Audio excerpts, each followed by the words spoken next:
ANGEBALL star, no clue, far from the land. Tottenham stranded in shadows, no man's land. Lost on the pitch, echoes in the night. Fans screaming loud, no end in sight.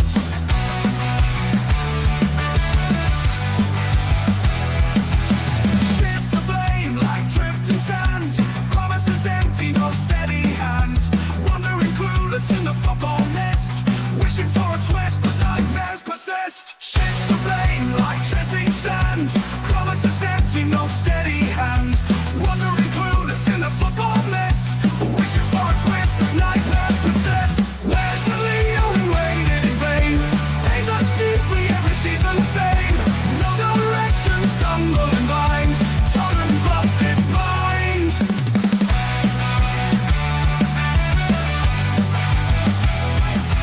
Speechless, impressed, they're at the ground. No solutions, nowhere to be found. Fans on the side, hearts turned to stone. Stadium echoes, a lonesome drone. Whispers in the air, they speak of change. Hope on the horizon feels so strange. Question marks in every wayward pass, and ghosts the future fleeting fast. Where's the Leo who waited in vain? Pains us deeply every season the same. No direction, stumbling blind. Tottenham's lost its mind.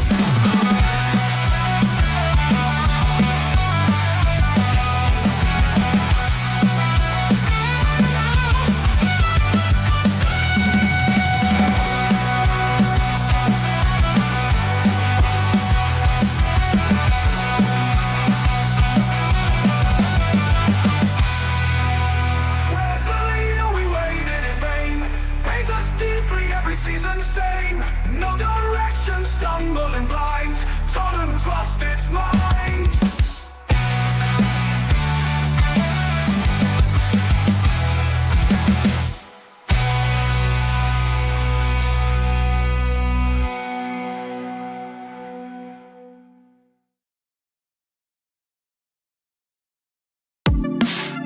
The first game we look for, Robbie. Tottenham away. When we got Tottenham away.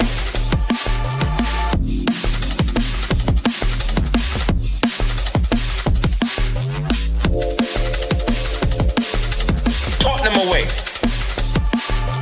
When we got Tottenham away.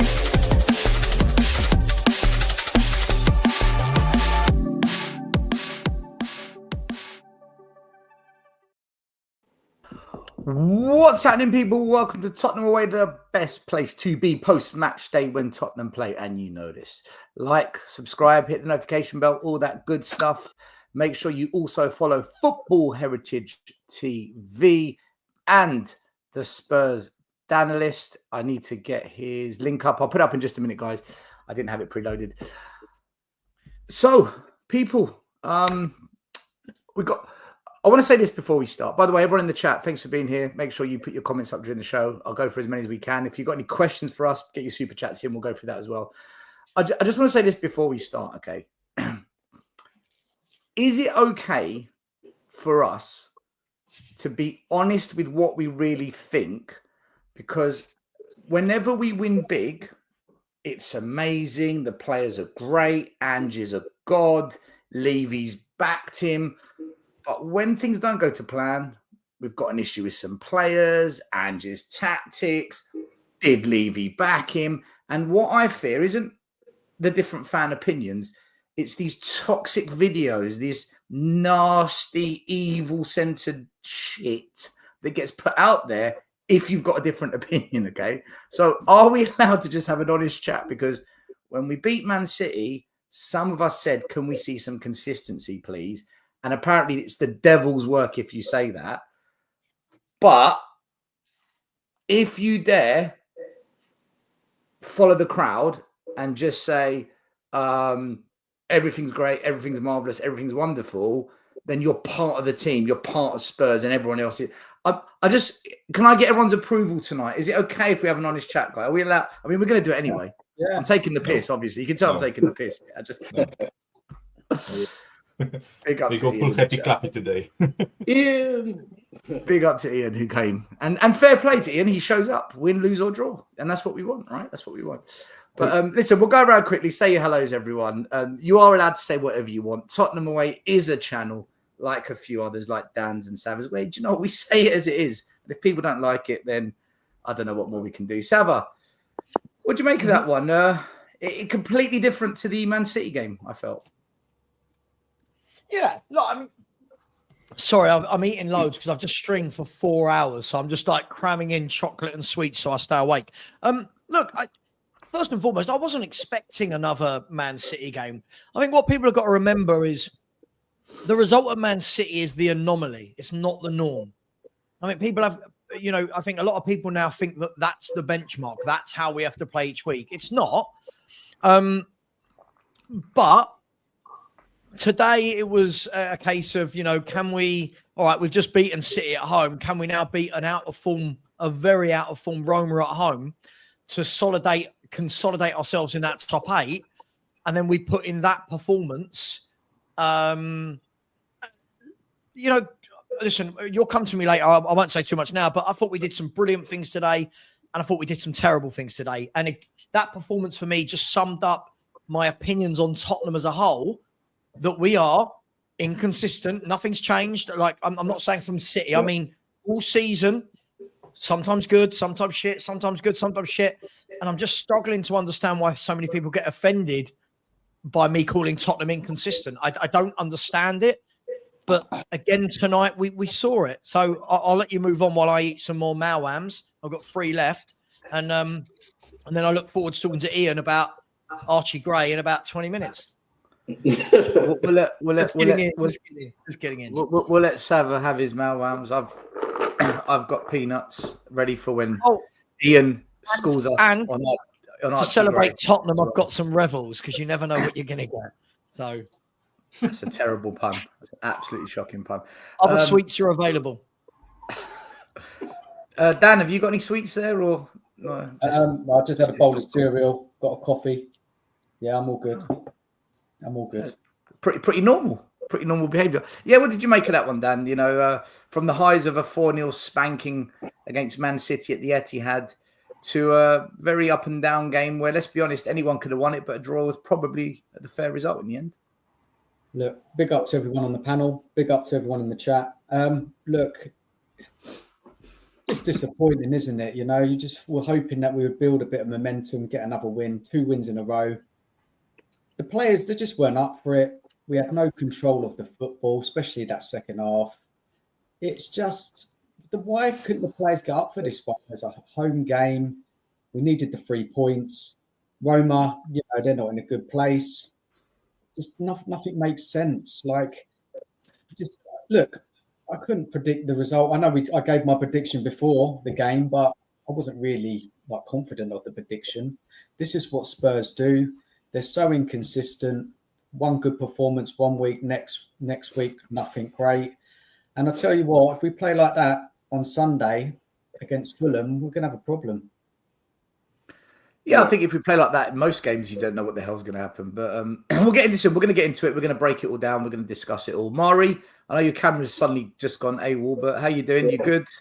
What country are you in now? What lady are you chasing in what part of the world? I'm in Costa Rica on business and business. Yeah. And it's a gorgeous Tika, as they call them here, that I've been talking to. But other than that, not surprised, not overly disappointed, because I kind of knew that we might drop some points today. I just had that feeling. Sava said the key word we've been saying all year: consistency. This team is Jekyll and Hyde. You can never predict it. Once we have a high, there's always a low. So today was just, a man performance. We did some good things. We did some bad things. And I know who we are, but I still find it hard and difficult of why people think we are so much better than what we are. And I know everybody had that happy juice after City, and they went like on steroids, berserk. And I'm like, guys, our last game we lost to Ipswich, so I kind of knew it would be kind of be like a down performance, and so I'm not surprised. And it's just, I don't see where people have this confidence that this team is going to take off. It's just we're not that good, especially against teams who I know we're gonna get into it that the teams that low block us in comparison to those who play open. So, but we'll get into it. So, but like I said, Yeah, for sure. We'll get into it. Mari, you might need to sort your mic because it sounds like you're at the end of a tunnel and we're at the beginning of the tunnel listening to you. So just the mic volume needs to be sorted out a bit. Ian, how are you doing? And do you have any ladies like Mari hidden in your room at all?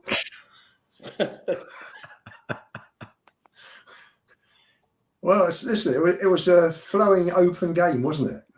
Hang on, you didn't answer the question. You've not answered. Do I have any women in my room for Mari? No. Ian, there's something in the box behind you. What is it? Yeah, open those cupboard doors. No, I'm joking. It's all fabric. Yeah. Oh God, her fabric. It was typical Spurs, wasn't it? Listen, it was never going to be anywhere near what it was on Saturday. I remember after we stuffed Real Madrid 3-1 at Wembley, and everyone was like high as a kite. If it wasn't for Gazaniga, I think was it Palace would have hammered us on the Sunday. It was like after the Lord Mayor's show. I thought I just echo what Sava said. There was a lot that was very good. There was a lot that was very poor. Some of the moves were great. Some of the passing was dreadful. It was a real mix. Didn't surprise me. I thought your summing up, Stel, was spot on. It was a fair result. It could have been 5-5. We had an XG of 3.95. I think theirs was 2.35. And considering everybody's been knocking Roma, they've had a poor season. I thought some of their football was really good today. Yeah. I mean, both teams had some good attacking chances to kill it off, or at least I think the draw was fair. Michael, we had an interesting chat last show, and here we are.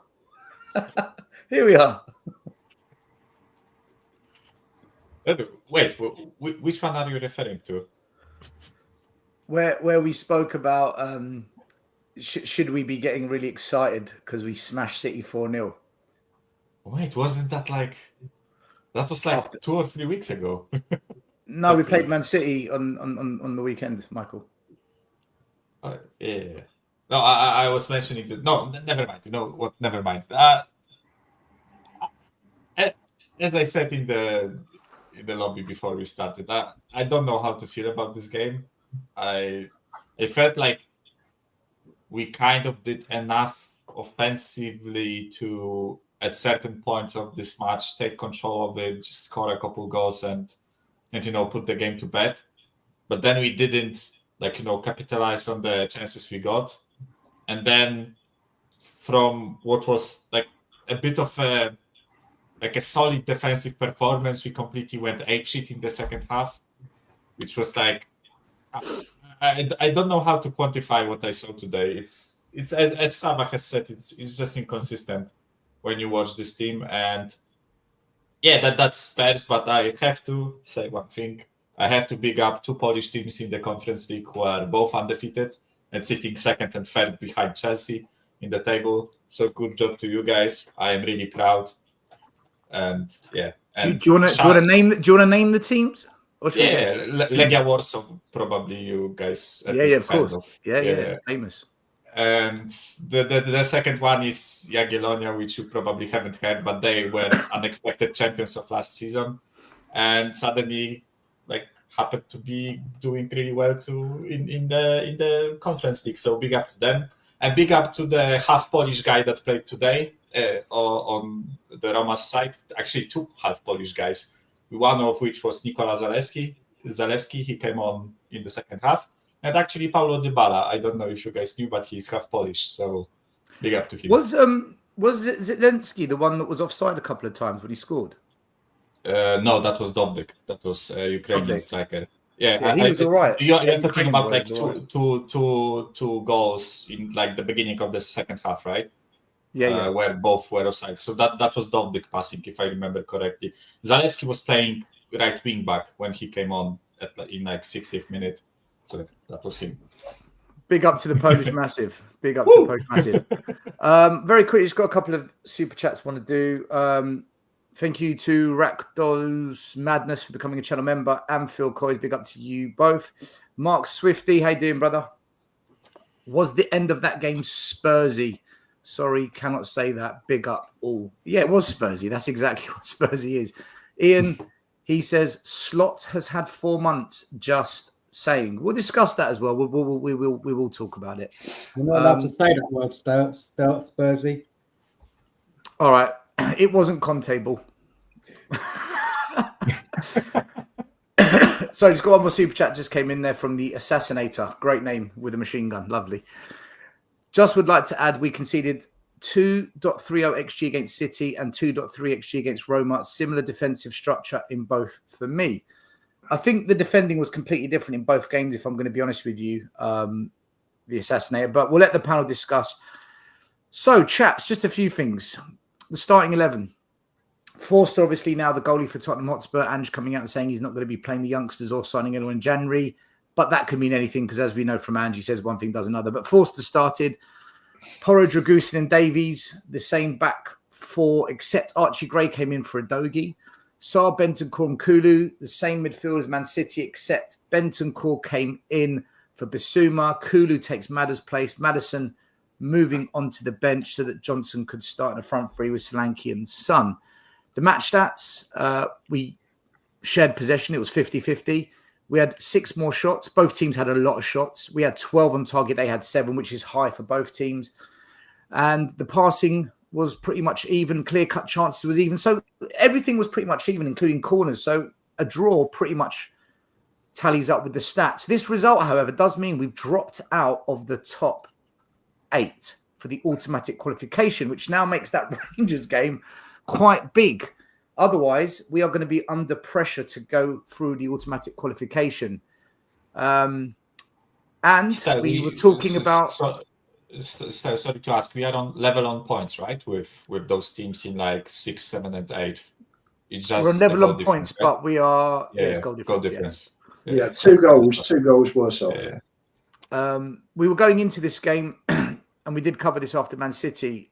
Our current record is lose, win, win, lose, lose, win. And now we've drawn. So we just can't get any momentum going. The game did finish 2-2, by the way, in case you didn't know.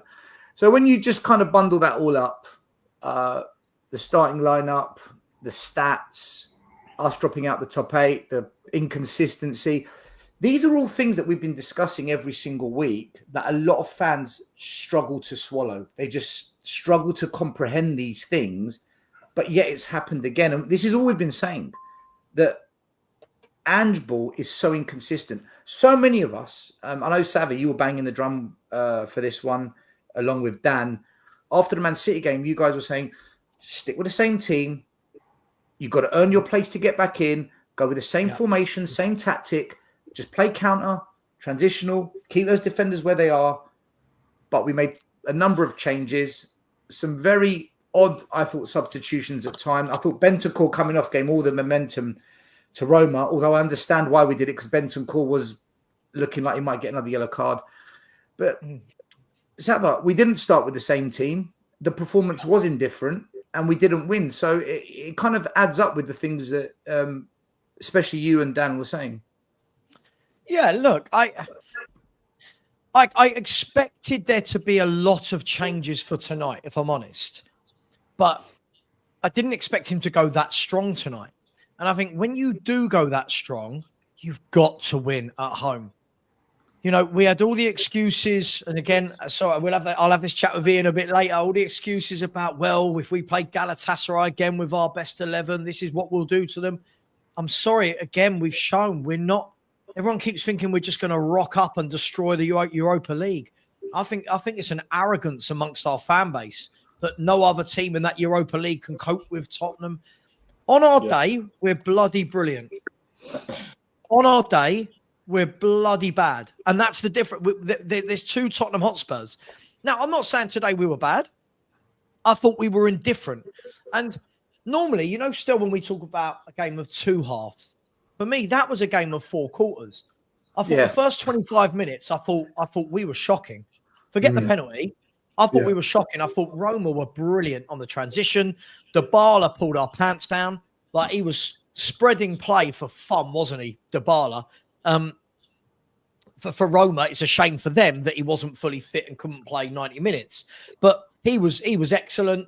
Manu Kone ran the game. I thought he was absolutely. I don't want to talk about him in a minute. We didn't want to buy him at 15 million or 18 million, whatever he was. But look, then I thought the last 20 minutes of the first half, I thought, okay, we're back. Right, we looked good. Second half, I thought, okay, we started the better. And then as the second half finished, we looked poor again. And it's like that is kind of embodies our season as a whole. These games embody Tottenham. We seen patches where we look, oh, we're great. Other patches where we look crap. And the problem for me was the number of times we gave the ball away today. The number, I'm talking Porro, Kulu. I've just watched TNT waxing lyrical about Kulu. That man couldn't stop giving the ball away in the first half. I know he did really well for the goal, but kept giving the ball away. His decision-making in the second half in front of goal. Again, hence why when I debate people still and I say, listen, I like Kulu, but let's stop putting him as a great midfielder yet. Because of that, he needs to be better in front of goal. He needs to be clinical. Anyway, that game for me, as I said, I think 2-2 was a fair result. I thought there was some great stuff. I thought there was some poor stuff. But again, what I don't think we learned from the Man City game was, again, we went this whole kind of inverted fullbacks. They targeted it. They got in behind Porro and Archie Gray for fun.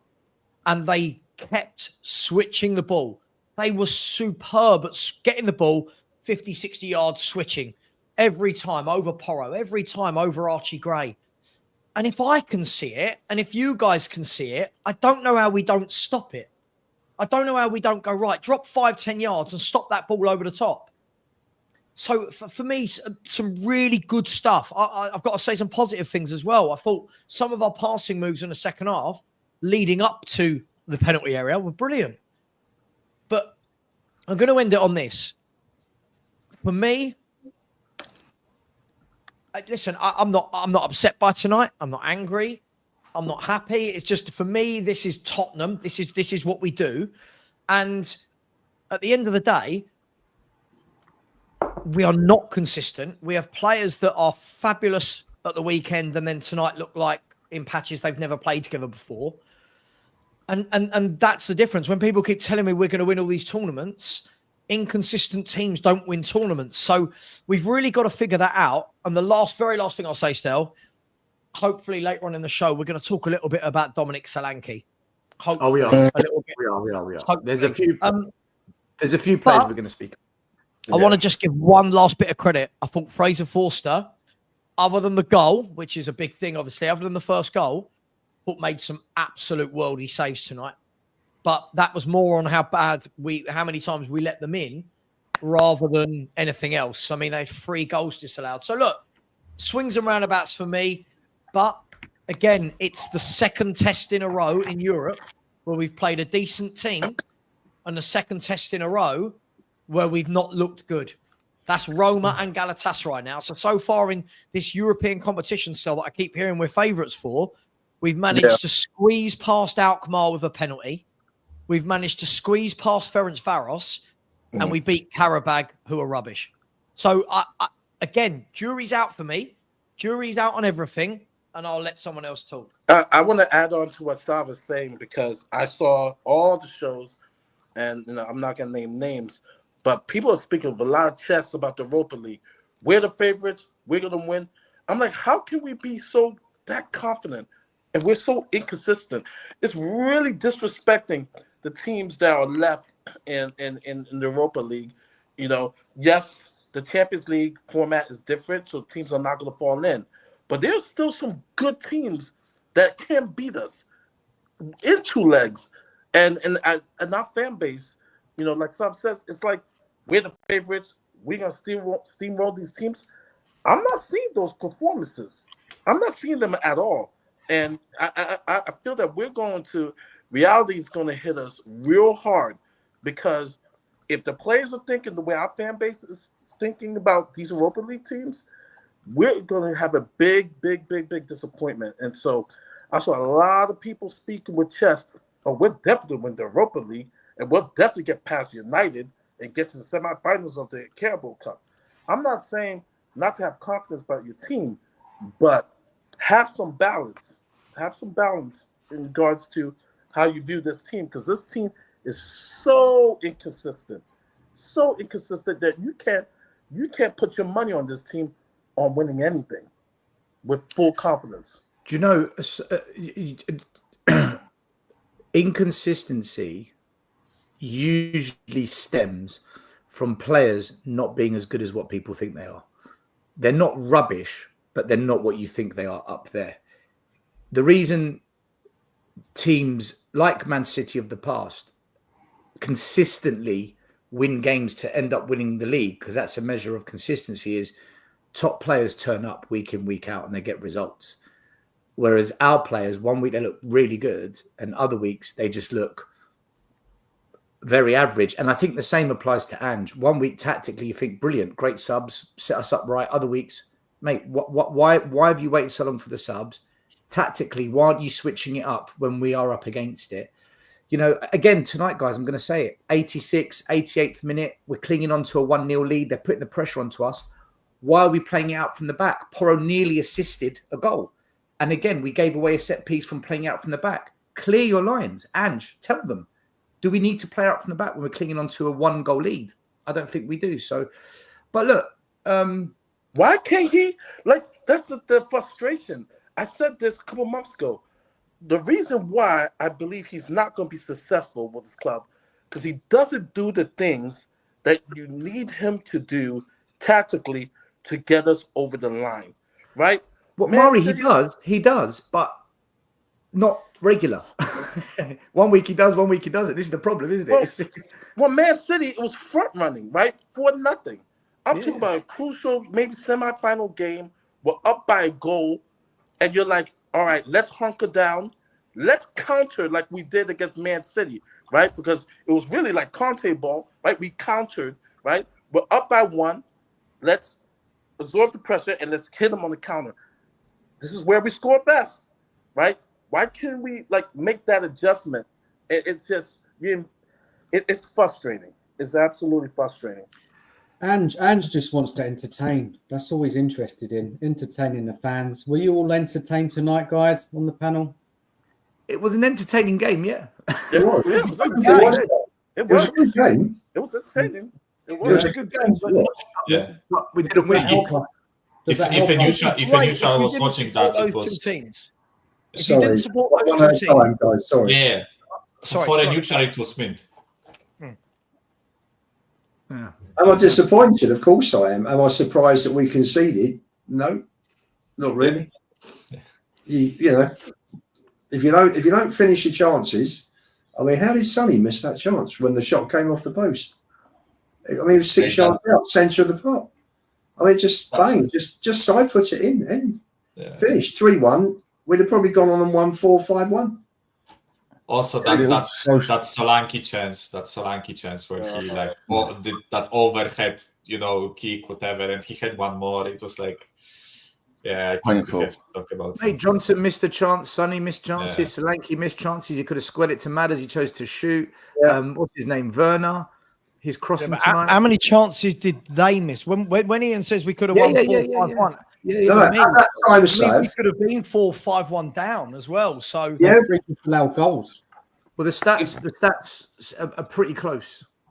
So on the attacking metrics, shooting on target, clear cut chances, it's almost even. Yeah, we had 6 more shots. Let me sort of quantify that.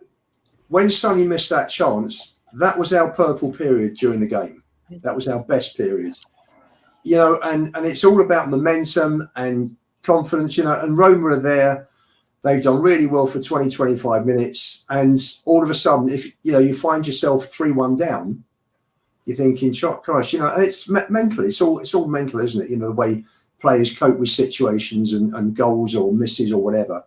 And had we gone 3-1 up, then Spurs could have gone on and on from there. But 2-1 is never enough. And I always felt, you know, if we're not going to put this to bed, I mean, when Johnson carried the ball, and I mean, it was 4-on-2. Yeah. Sully was the one to pass to on the left. You know, he's the most clinical finisher. Give it to him. End of. And he went right. 5 of us on swim at one point. You go back to ANGEBALL. Yeah, go on, Mike. You go back to ANGEBALL. Go on, Mike. I like the way you said "go on, Mike," and then you carried on talking. No, because I stopped doing. But it's funny. It always happens. It's great. Yeah, just like literally 15-second comment, right? Solanke did the same thing against City, where we were running with a counter attack, and he had, I think it was Werner on the left or Johnson against City and Kulusevski on the right, and commentators mentioned that he's like predominantly like right-footed and he always tends to play to the right side, and it happened like second game in a row. So I don't know, just actually used to tell him to look to the left from time to time, because like, you know, when you cross the street you look both sides. He needs to do that like more often. Sorry, Can I just say really quickly? Can I say something really quickly? Jordan in the chat, you've got to laugh. Still, if you could bring this up. His first message at 11:11, right? 2 messages in the same minute. Spurs are serial chokers. They can't cross that line. They're also cursed. Can you look at his 1 30 seconds later? Savra always looking at the negatives.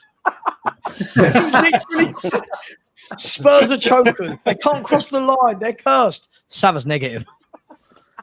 Sorry. Love it. Sorry. I'll shut up. I just thought that was funny.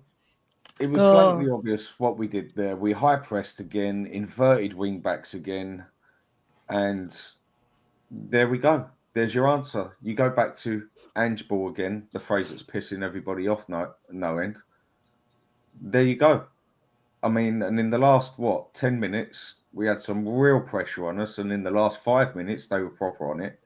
We had a goal to hang on to, so why didn't we just push it up to the halfway line and try and control the ball from there? Or if not, you come deeper, be more direct with the ball, and when in doubt, kick it out. Nope, we got a tippy tap and piss ball about because we went straight back to the usual system, and that's what happens. Apparently, Ange Postecoglou in the post-match, I'm trying to find the exact quote, but apparently he said that he prefers entertaining football than results. That's going to divide everyone tomorrow on social media. That's at least a 3-hour show there across YouTube tomorrow. Hang on, I'm just going to get a thumbnail made right now.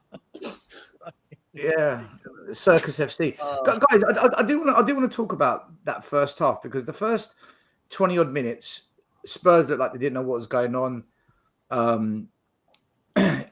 Yes, they had a goal ruled offside, and yes, we looked somewhat disorganised, but we did get into gear, and Spurs did find their way, and they ended up going 2-1 up at half time after controlling the first half. Why do you feel the second half Spurs came out, and it almost felt throughout that second half that Roma were going to score, although it did feel like we were going to score? We didn't have control of the game. Why do you feel Spurs just couldn't control that game of football? And Roma, who are struggling for any kind of result at the moment, they threw bodies forward. They looked quite brave, and they were switching the play left to right, opening up the spaces. What do you think? What do you think caused that? I would say this. I heard someone say this. They're struggling in the league, but the teams that they play, because I watch Napoli a lot in Serie A, they know Roma, and so it's much harder for them to get the results. But this is European nights, right? The fans have traveled, and so for them, this is like a new opportunity to actually come good. And though they're struggling in Serie A, I would say that they're probably top 5, considered favorites to maybe win the Europa League if they get their shit together. But also too, the quality. I'm being honest. You look down those names at Roma, Dybala, Indica, Paredes. Kone, like Hummels, he's old. He would be great still on our team, and our fan base gets really butthurt when you question the quality of our players. Oh, they say Aston Villa is better than us, and so if you dare say Roma, starting and bench, they have some players that I want at Spurs. People get offended, but in all honesty, I see the talent pool.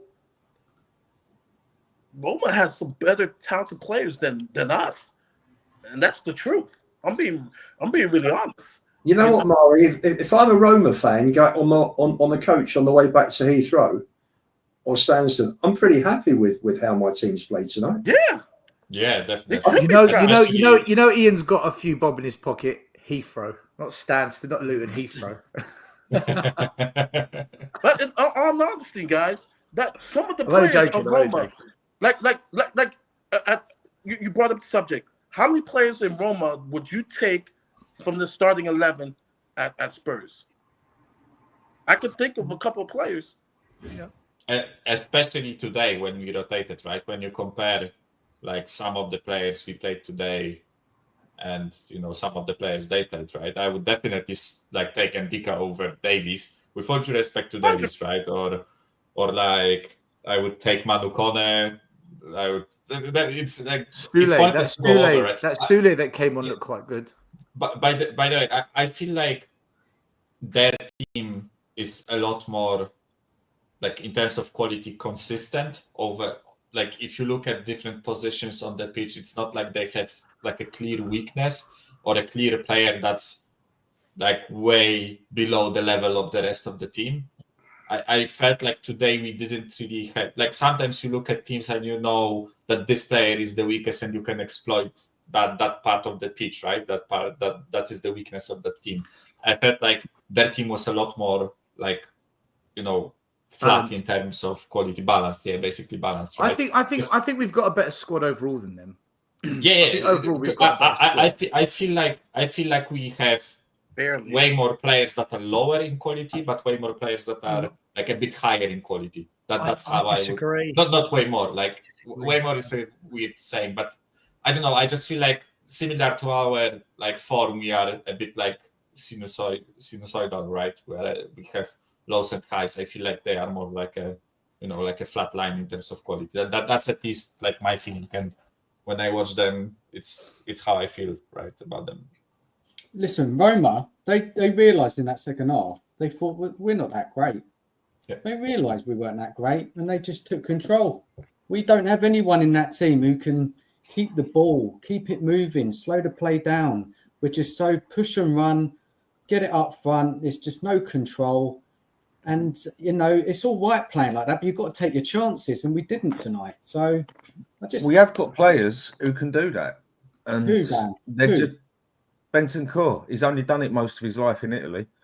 And when we play him, we tell him not to do that. It's the way we tell the players to do it. Yeah, I get that. But Basuma, he'd done it at Brighton many a time. It's not how we tell him to play.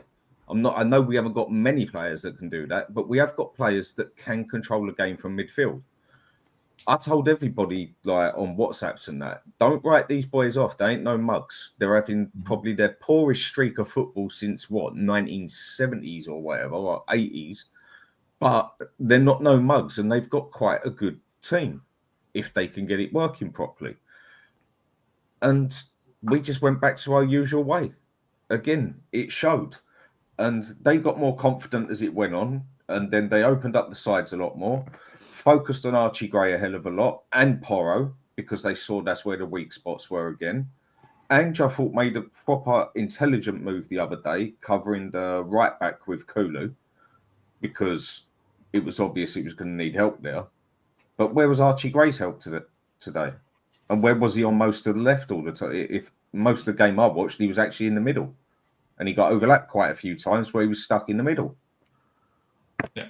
So you're blaming Ange, Dan. You're blaming Ange for that. For the way we play, the system we have, that's what you're putting it on rather than the players. You can't always put it just on a manager or players. There's always a percentage to both. It's just usually there's a higher percentage on one or the other to me, or you can even split it 50-50. To me, I think some of the players looked knackered. The players or the manager? Yeah, I heard you. I think some of the players look knackered. Kulu, I think he needs a bit of a break. Son, he's past it. He just can't handle 90 minutes anymore. Still a good finisher and that. And this one, I put it more on the manager because he went back to his old tactics. When it was blatantly obvious the other ones worked better. Dan, can I ask a question here, right? Was that Man City win glamorized because it's City and we've ignored that City are actually in a mini crisis? Because yesterday, with 15 minutes to go, I saw Feyenoord rip them a new one. Now, does that mean Feyenoord, the coach performed a masterclass? Were the players brilliant to come back? Was that some kind of exceptional backing that the manager got? The reason I'm saying this is, I know where you're saying it. This was my worry. As brilliant as that Man City win was, and I noticed this after Man United. I looked at Man United when we beat them, and I was the only one on the show that day with the usual Monday panel where I said, guys, Man City was shit. Man United was shit, sorry. And then when we beat Villa, I said, guys, we beat Villa by 3 or 4 goals last year. And then when we beat Man City, I did say, guys, that Man City team, there's issues, man. Like we're playing a team that's at rock bottom. I've never seen Man City like this. And I don't want to take anything away from the team, but then what happens after those games is, well, how have we gone from a brilliant Man United performance to this Brighton collapse? How have we gone from this brilliant Villa result to giving Ipswich their only win of the season? How have we gone away from that 4-0 Etihad performance to playing a team that's mid-table in Serie A and not beating them?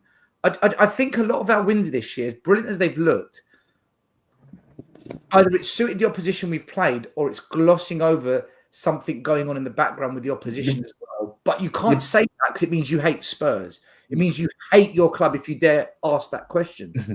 You're basically asking, is it wallpaper over the crack on the wall? Yeah, a little bit. The Man City game, yes, they have been shit and whatever, and that AZ doing that, coming back 3-0 to any team is good. Whether it's Man City, whether it's whoever. When you're 3-0 down with 10 minutes to go, whatever, and you come back from 3-0, that's spectacular for anybody to do, as far as I'm concerned. When it comes to us, I personally think that we had that Man U one a bit more sussed out. And yes, Man U looked knackered.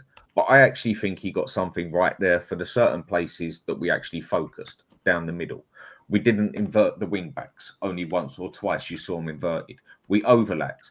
And even when the whole team pressed forward, we still had 2 centre-backs sitting there. And we had one of our central midfield come back to make the triangle and almost make it 3 at the back a couple of times. But to me, that was counter-attacking football we played, or even counter-pressing football, as some like to call it. But the stick I got off a few people was, no, that's just the way Ange's been playing the whole time and wants to play it. It's just the players actually finally got the picture of how to do it. No, bollocks. For me, I think he actually changed something there, and it just ticked better with the players because, like I've said for a while, and you agree, you got to play them the right way. You got to play with the cards you got. But Man City were terrible, but still going to the Etihad and getting a 4-0 win is still quality, no matter what way you look on it. We just went out today, and we didn't exactly have a bad team out there. We had quite a few of what you would call first-team players as such. That was as strong as he could go. It was basically. Yeah, I agree. It was pretty much. And the thing that basically done us for me was 3 things. Going on the high line, the inverted wing-back crap again, and then the bad management in the last 10, 15 minutes. Playing out from the back as well. That's what I'm saying. Like the last 10 minutes of the game. Do you think Maddison not starting was troublesome because he had such a great game? He was influential, scored some good goals, everyone was talking about Maddison and Kulu after the game up at the Etihad. Maddison not starting tonight. Can you guys make any sense of that? He has to start at Fulham. Yeah. Yeah. If he doesn't start against Fulham, I'm questioning everything. You don't put in a performance like he did up there. And what I don't get is, listen, for as good as Kulu's been, Kulu looks like he's running on empty. I thought he had a really poor game today, other than a couple of for the goal, I thought he did brilliantly. Other than that, I thought he had a really poor game. His touch, his control, his passing, his decision-making. And it's okay to say that. That doesn't mean I hate Kulu before anyone has a go at me. I don't hate him. I just didn't think he had a great game today. And Maddison seems to be the easy one. He seems to be the very easy one to scapegoat. And I don't know if you guys have seen, I've just been looking, some of the comments Ange's come out with after the game as well are, oh, you've got to remember we had a lot of young players today on the bench. Hang on, mate. You brought on Timo Werner, Basuma, and James Maddison. They're not young players. Sava. Archie Gray, Lucas Bergvall have impressed so much pre-season that Tottenham no longer consider signing an all-action midfield as a priority. Jamie Pitbrook, tier 1 I friendly. get that. And I'm always skeptical. No, hang on. He was after Gallagher the whole summer. So that's rubbish. What Pitbrook says, nonsense. He was after Gallagher right the way through till August, till Gallagher went to Atletico Madrid. And people kept telling Ange he doesn't want to join. And Ange was fixated on Gallagher. That was it for midfield. No offer made on Eze. Not interested. Not interested in Eze. That wasn't even my point. Back to you, Salah. That wasn't my point at all. My point was that he's then coming out and saying that, you've got to remember how many young players we had on the bench. But hang on, mate. 3 of your substitutions were Maddison, who's an England international, Timo Werner, who's a German international and won Champions Leagues, and also Yves Basuma, who's 27, 28, whatever he is. So this nonsense that we only had kids, he's brought on 3 senior pros and Bergvall. But for me, the worrying thing about it still is, let's see, when we play Fulham at the weekend, if Maddison's not in that 11, then you know there's a problem, because you know that good performances aren't being rewarded. That's the worry. You can't go and do what Maddison did at Man City and then not reward him. Again, he's come away from, he's put Brennan Johnson back out on the right, who again, ghosting into the box, great, he'll score goals. But again, as a wide right player, he does nothing. Like, he doesn't do anything a wide right player should do. So did he change it up today because we've got Fulham at the weekend, or did he just change it for City? As I've said all along, we'll see. And this is why, still, I don't change my mind every single time we win, and I don't change my mind every single time we lose. It's the people that go from here to there every game. I've been very consistent talking about our inconsistency, haven't I? For all of Ange's tenure. And for me, tonight wasn't terrible. I'm not going to sit here and go the worst I've ever seen, but it was typically Tottenham. It was a game where we had it in the palm of our hands. And again, we got 5-10 minutes to go in the game. Roma are starting to get on the ball more and more. That's where top teams go, see this out. Everybody drop 10 yards, get men behind the ball. Spurs are trying to play it out in pretty little patterns out the back and losing the ball every time. I'd love to see stats today of how many times Manu Kone won the ball in midfield through pressing or intercepting passes. So, look, the James Maddison thing, I don't know. But again, when he brings him on, you know, for me, he needs to be playing and running into that box. I don't get a lot of what we do. I really don't. Can I ask something, right? Because we are like wondering why Maddison didn't start today, and there were possibly like certain changes we could have made to the squad, right? And the question I'm going to ask is not something I necessarily believe in, but like treat it as a devil's advocate question or whatever, right? What I want to ask is if like Romero, Van de Ven, Richarlison, Odobert, and someone else we have injured right now, right? If those players weren't injured, we could like rotate more. We could give certain players a rest, or we could maybe start Maddison today and then don't start him at Fulham. I just have a feeling that, and this is the issue of the summer window that we had, right? Because of how thin our squad squad is because of the injuries, I feel like we kind of have to like rotate certain players to keep them at a certain level of like freshness. That's how I look at it, right? I'm just because we are going into a period where we are going to play like 9 games in 20 something days, right? It's something stupid like that. We have like 7 league games, like a Carabao Cup game, Europa League game, whatever, right? Basically every 3 to 4 days. So maybe I don't know. Maybe Maddison is not capable of playing like 60 minutes every 3 days because of something. I don't know what, right? But because we have injuries, we cannot like really rotate. Yeah, but look at Liverpool Solanke against... today. But they played Real Madrid, right? They couldn't really rotate, and this probably will have an impact on the City game, right? It's not like we had an easy game on the weekend and we could rotate on the weekend and play a strong team against. This Roma, can't right? be the excuse every time, Mikhail. I'm not saying this. As I know you're excuse, not. right? Yeah. But every time this happens, we've got the excuse of, they played at the weekend. Sorry, footballers, listen, the big clubs play their best players Wednesday, Saturday, when they're in the Champions League. Spurs, look, today he made the choice not to mix up more, right? He made the choice to make that. Stell said it. I think it was Stell said at the beginning of the show. Look how late he made the changes. Mm-hmm. Why didn't he after 55 minutes go, all right, look, Kulu, Bentancur, Sarr, whatever, you're looking tired, right? Madison, Vern. He waits until too long. And Kulu's the one that's played the most. He's left out there the entire game. So, but for me, I feel like we want to find excuses every time we lose, but yet when we win, like when we won against City at the weekend, I didn't see anyone saying, but they've just played a game 3 or 4 days ago, they're knackered. We were magnificent. But then when we lose or draw, it's, but the players might be a bit tired and we can't rotate. Sorry, Davis and Dragoshin aren't tired. They've not played enough football to be tired all season. Does everyone agree? Them to not. By the way, we cannot use anyone else, right? Because So from tonight, Forster isn't tired. Dragoshin and Davis haven't played enough football to be tired. Archie Gray is not tired, right? Bentancur hasn't played for 3 weeks or 2 weeks, whatever it is. Can't be tired. Brennan Johnson didn't play at the weekend. Yeah, for me, I just think we're always looking for a reason why it's not you, but it's Spurs. And for me, no, but the reason why I'm asking this question, right, and even to respond to one of the commenters, I think it goes like by the name of M. It was like 11:32 a.m. I think.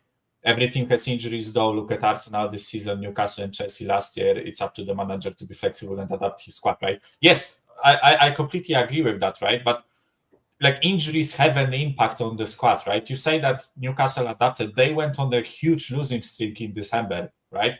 They came to our gaff and we slapped them 4-1 or whatever it was, right? Because they had many injuries, right? So the reason why I'm saying this is not to make excuses, right? Everyone needs to deal with it, but it's just that some of the players like Solanke or Kulusevski or Poro, like those 3 guys in particular I wanted to mention, right? They looked tired today. So why did he start Kulu? Why did he start them then? Yeah, but if we had a wider Kulu's squad... tired, why not start Maddison? Yeah, but if we had a wider squad, he could rotate, right? But he couldn't because no. And so why couldn't? Sorry, Mikhail. Why couldn't? If Kulu's tired and played all this football, why couldn't Maddison, that hasn't played as many minutes and hasn't been starting as many games, why didn't he start? Right? Why? I don't know. I'm asking questions, right? This is like because for example, right? We couldn't rotate Solanke, right? Richarlison is injured, and I think Lancashire is like injured or sick. Why not play Werner? He's suspended. Oh yeah, he's suspended. Why not play Werner there? I don't know. It's doesn't like, this, Michael? Doesn't this all come back to the summer transfer I'm asking window? questions, right? Maybe it's Michael, about trusting.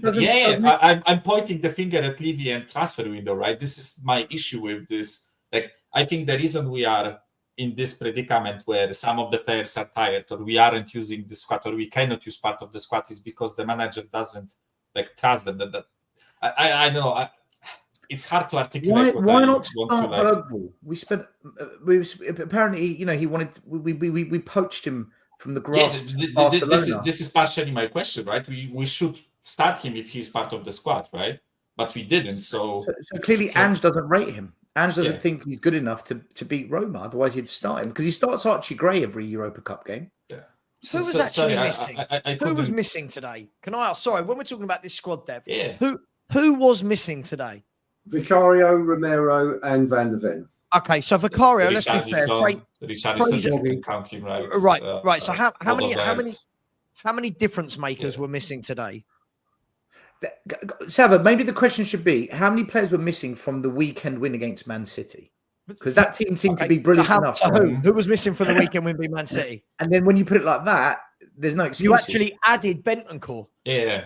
It's actually a stronger squad tonight because of Bentancur, right? And this is no why excuses. There's no excuses. I can't do the excuses. We're either brilliant or we're not. Maybe people could just maybe meet in the middle and we'll say we're not shit and we're not brilliant and we're in there. Would that be fair? Yeah, And I would say this, and I'll say this because I haven't been on the weekend show. Even with Fraser Forster there, oh, well, this is the excuse now, because we got Fraser Forster. Wait, hold up. Since you're showing chess and talking about our team as a big team, we can make top 4, then we should be able to overcome all those injuries. If Liverpool can overcome Alisson's injury, then if our club is what they say they are, then we should be able to overcome all the injuries, and that includes Vicario with Fraser. I don't want to hear any excuses from our fan base because I saw a lot of it this last couple of days. Oh no, we don't have Vicario. Wait, hold up. A big club, right? If you say we're a big club, then we are able to overcome injuries, suspensions, and all type of things that happens to the squad. With goalkeepers, I think it's a bit different, though. I'd say there's more teams out there that have a massive drop when they lose their main goalkeeper than don't. We know there's a significant amount of teams out there. Take Liverpool, for example. Was Foster an issue tonight, Dan, though? Tonight was Foster an issue. No, he played all right. But I think he saved us. I actually think he saved Yeah, us. he did. I didn't say otherwise. But overall, we know he's not a great goalkeeper, and there's a big difference between him and Vicario. Massive difference. And in the Premiership, when we keep doing high line by the look of it and invert the wing backs, it's going to bloody show when he gets legged on his own or when it goes a bit wide of him, because he's not the most flexible man, is he?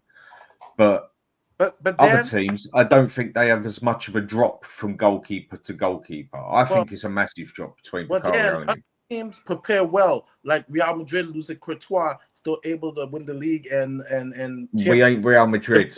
That's Wrong what thing I'm to compare to. That's what I was getting at, because every person that's on the squad has been approved by Ange, right? We had a chance to get a backup keeper. Nope, we got Fraser Forster. So that's what I'm saying. I don't want to hear any excuses, because if every player has gone through them, and you have to prepare for these things where you may lose, right? Big clubs do that. And I'm agreeing with you. And our fan base swears that we're a big club. Now I don't want to hear excuses. I'm agreeing with you. But more teams than don't have a massive drop of goalkeepers. Yeah. That's just how it is. Sure. Yeah, preview. But that was nothing to do with today, was it? Like, let's be brutally honest. Fraser Forster today. I was just questioning him on. He was brilliant today. I get it. It just makes me laugh. It's like, you look at Roma. Look at Roma's bench today. 3 or 4 of their better players were on the bench. Pellegrini. 2 of them didn't even come on. Cristante and Pellegrini didn't come on. 2 Italian international central midfielders. So when we're talking about, you know what I mean, like, the squad and the depth, and I'm sorry, I didn't hear anyone complain about our squad depth after beating Man City 4-0. Exactly. And then we get to a home game with Roma, who are, listen, Roma, I think we've got some great players. And listen, Roma, bearing in mind, I won't knock them because this is a club that have been to 2 European finals in 3 seasons. But they are in terrible form. They've won one of their last 6 or 7. They're 12 points off Europe in their own league. 12 points off Europe, right? So they're not even in the mix for Europe. Season. Right? Third manager. They're about 17th or whatever they are, 18th, 19th, 20th in the Europa League table. Yeah. They come to Spurs, have some of their top players on the bench, right? Play like that, get a draw, and then after the game, you just know it's going to be, oh, but we didn't. When we don't win games, it's always the squad. When we win great games, it's a masterclass and we're brilliant. Why can't we just all call it for what it is? We're going to win one, we're going to lose one, because the players we have and the manager we have are all, this is all of them, they're all inconsistent. Because Sava, too many fans have got caught up after every win with the words, we're progressing. We're going in the right direction. I can see progress. But like I said before, if that was the case, this wouldn't be the pattern. And now you can add a draw to that. So I think because once people commit to something, we're progressing, we're going in the right direction, either they rein it in and say, hold on a minute, do you know what? I'm not sure. This is too inconsistent. Or they double down on it and they play the game of brilliant when we win and masterclass, amazing players. But when we lose or draw, we need experienced. Levy hasn't backed Ange. And then it's like, well, hold on, but that contradicts everything you've been telling us. So I think it's just people are doubling down on what they've said because they just won't, I think, just rein it in and say, do you know, can't we all just agree we're inconsistent? Ange's system is not reliable. It's too inconsistent. We're not secure enough on the ball. It's just so up and down. It's just that this is what it's going to be like for the rest of the season. Whatever players we've got, it's just Ange's way. This is just, you can't rely on it. The results this season prove it. Up and down, win, lose, draw. And he's just worrying about entertaining. That's all he wants to do, entertain. That's not going to get us anywhere. First thing I said, still, when I came on Saturday, I think one of the first things I said was, I've never known a team with such a massive gap in performance between the floor and the ceiling as this team. You know, in patches, you know, we put Villa away well. Villa are a good side. Villa were playing well. You know, we hammered United at Old Trafford. We've hammered City. You know, we blew Brentford away for a short period of time. Enough. Everton, okay, it's difficult to judge because they were so poor that day anyway. And then you see second half Brighton, Palace, Ipswich. That it is what it is. You know, we're going from highs to lows and back again. And this is the side, and the manager mirrors the team with his in-match management and selection performances. So we are where we are. You know, for the first time since Leicester, we've actually drawn a game today. First one in over 3 months. And that says it all, doesn't it? You know, we've had 14 weeks of winning and losing. So that's where we are. There's nothing else to say. The squad we knew was thin. Further to the squad being, listen, let's just talk facts now. Let's just forget about the results. We brought in a load of kids and Solanke. We lost 3, 4, maybe 5 established players in the summer. And on top of that, for now, we only had a squad of 23. There was no Reguilon. I mean, he didn't even take Reguilon to Manchester. You know, he stuck kids on the bench, which I thought was just ridiculous. As forgetting Reguilon and Spence, so you've lost those 2.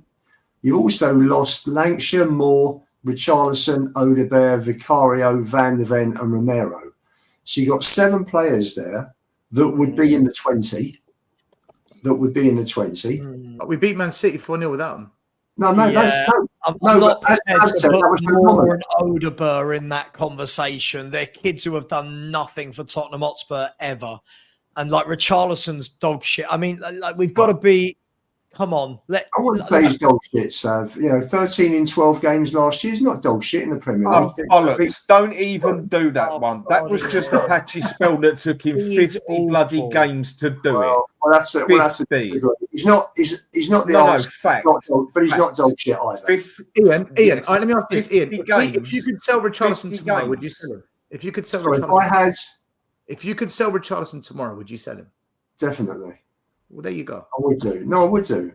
No, No, but I'm just saying that whether you like him or not, the guy's a Brazilian international, and he's missing from the Shows how squad. crap Brazil are. So no. But the point I'm making is that the squad's threadbare now.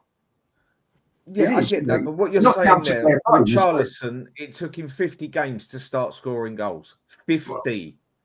No, You can't but tell me a striker is not Dan, dog shit when he does that. Dan, the point I'm making is that we have no squad at the moment. The squad's not bare bones, but it's very thin. So where's Spence? He left him out, didn't he? Okay, that's on him. Yeah, So yeah. that- Left him out for the extra keeper. where's Regulon? Out completely. Regular will be going in January. Complete. Didn't even bring him in on Saturday. Sure, but there's two examples there where that's nothing to do with we're depleted. That's to do with the managers made those decisions. For me, all I'm saying is, other than Van der Ven and Romero, who was missing today that any fan? This is where I think we have amazing revisionism, right? Doggy probably. Yeah, but a doggy was there and available. A doggy was available. He was on the bench. No, but you said who would you be? In an ideal team, if everybody's fit, who would you be playing that wasn't playing today? Maddison, Udogie. That's right. Maddison, Udogie, Basuma. They were all on the bench, right? But the Yeah. thing is, Ian, you said, right, you were full of excuses after the Galatasaray game. Oh, a Spurs B team, all the players were missing. Played tonight with our strongest 11 that we could put out, arguably, right? Not got a result again, and still it's, but the squad. Look, it can't be every time we don't win a game, we're having this conversation. Right? We're talking about really even rotate, did hang he? on, Ian, let me finish. Ian, let me finish. I'll see you then. Go on. We had options tonight, right? If you're going to go strong, go strong. Put a Udogie in at left back, right? Put Basuma in the mid. Basuma and Sarr, who were excellent together at the weekend, breaks up that partnership. Maddison was excellent at the weekend, takes him out completely, changing the dynamic. You know, for me, there's no excuses. You've got to be winning games like that. You've got to be winning games like that with the squad that we've got available tonight. Every person, tell me if I'm lying, anyone on this panel, anyone in the chat. Everybody, when that team was announced, we all went, and Dan, you were live with me when it happened, Dan List. We went, cool, he's gone strong. We all said, cool, he's gone strong tonight. We all said he should be beating this Roma team. Roma have won 1 in 7 in all competitions. They've been dreadful. The moment we don't win, we start then going, but the squad, how comes that wasn't a topic of conversation when you beat Man City? No one said, but the squad. No, we won, and everyone's talking about how amazing we are. We've got to keep the same energy. He had Spence available for Europe, decided not to take him. He's got Reggie available, decides not to play him, right? He's got Udogie on the bench tonight, Maddison on the bench, Werner on the bench, Basuma on the bench. You can only make 5 subs anyway. So from that, 4 of those were senior pros that could come on. So I don't quite understand. I don't quite understand where this, every time we don't win a game, Ian, we're going, look at the 7 that were out. Odegaard's done nothing in a Spurs shirt. Mikey Moore has had about 15 good minutes and everyone lost their mind and now they think he's the saviour. Richarlison, I'm sorry, is awful. Sad, you're not listening to what I've been saying on this show. Otherwise, you wouldn't have said that. I've said quite clearly that we're inconsistent. Yeah. I've separated tonight, and I'm talking about with Europe, we have got a small squad. And it's even less now with Vic and Romero and all these players that are missing. We had enough in that team tonight to win that game. We had enough. Well, we're a minute away from winning it, Dan. Yeah, but it's not good enough. It was such a messy performance. So messy. Ian, don't you feel that goal was coming though? Just as much as we felt we could. Just as much. Yeah, and I think that's playing out from the back. Roma even changed their tactics today. They don't play 3 at the back. Roma, 9 times out of 10, from what I know, always play 4 at the back. They changed it blatantly for us today. We went back to ANGEBALL. Roma did well, didn't you, Dan? I thought Roma played well. I felt we done ourselves no favours using the inverted and pushing up on a high line with Ben Davies and bloody. That's what I'm saying. We went back to bloody ANGEBALL. I know, but he won't change. He just won't change. You know, I just think all he had to do in that game was the last 10 minutes, clear your lines. Just clear your lines. Yeah. Started playing tiki-taka at the back, inviting pressure on a back four that was under pressure already because Roma were overloading the attack. Roma took risk. Every time we got it to the halfway line, we looked like we were going to score because Roma really pushed up high to try and equalize us. Yeah. So what we did was, and we discussed this the last game, why can't we just send a long ball forward to the wings or to the forward line and let the attackers like the Solankes, the Werners, or whoever get onto it, get on the end of it? Instead, we were playing this passing out from the back. That suicide pass from Porro to Forster was insane. Oh, my God. And you're just watching it. I thought he was dreadful today, by the way, Porro. I thought he was dreadful. And we said this, Del. He celebrates tackles. He gets a tackle right. He celebrates it like we've won. I'm like, dude, you just given the ball away 5 times at right back because they don't clear their lines. They're trying these disastrous balls out from the back. Listen, it wasn't just Porro. Porro today, Kulu today, Sarr today. Solanke. Don't get me started on Solanke. Let's get on to the players, guys. Let's go on to the players. So Porro has come down a bit though of late, hasn't he? Porro has actually dropped his standards of late, I think, bar a game. I think he's actually come down a level or two to what he was at the start. He's not flourishing as much as we saw towards the end of last season. Let's get on to some players because there's a few players I want to mention. The first one, let's get on to Solanke first. So Iggy last show wanted to defend Solanke, and I said to Iggy, look, this is the current golden boot in the Premier League. How is Chris Wood, Delap, Welbeck ahead of Solanke? And then, okay, Solanke's missed a few games from injuries, but so have some of those players, right? Welbeck's missed games. And I made this point of saying, for me, we didn't sign Solanke to hold up the ball. That's not what Spurs fans said. Everyone said we need a new number 9, someone that can score goals. Son's not the number 9. And then when we signed Solanke, he scored 19 goals at Bournemouth. He's a finisher. It wasn't he held up the ball really well at Bournemouth. Oh, look at him linking up the play at Bournemouth. I think his pressing game's really good. But as a striker, the number one job is to score goals. And what I said, and some of you have noticed all season, he misses a lot of chances. And he's got the 3rd worst XG in the club. I saw it against Leicester, 2 chances from close range. I saw a 1-on-1 against Arsenal, a 1-on-1 against United he missed. The other day he did it. I think against Ipswich, a close range header he missed. Tonight, he did it again. And for me, I think if we're just going to use Solanke to press and link up play, then put 2 forward players that are going to get you the goals that can invert in. Like when Firmino did it for Liverpool, and then the quality of Salah and Mane inverted and scored the goals. But you're not going to put Johnson and Werner in the category of Salah and Mane. I'm not having that. They're nowhere near, are they? So that's the issue. Well, the issue is if you haven't got those players and the striker needs to score, I just feel that Solanke's getting away with it because he works hard. But surely as a professional in any industry, the basic remit is to work hard. Otherwise, what the hell?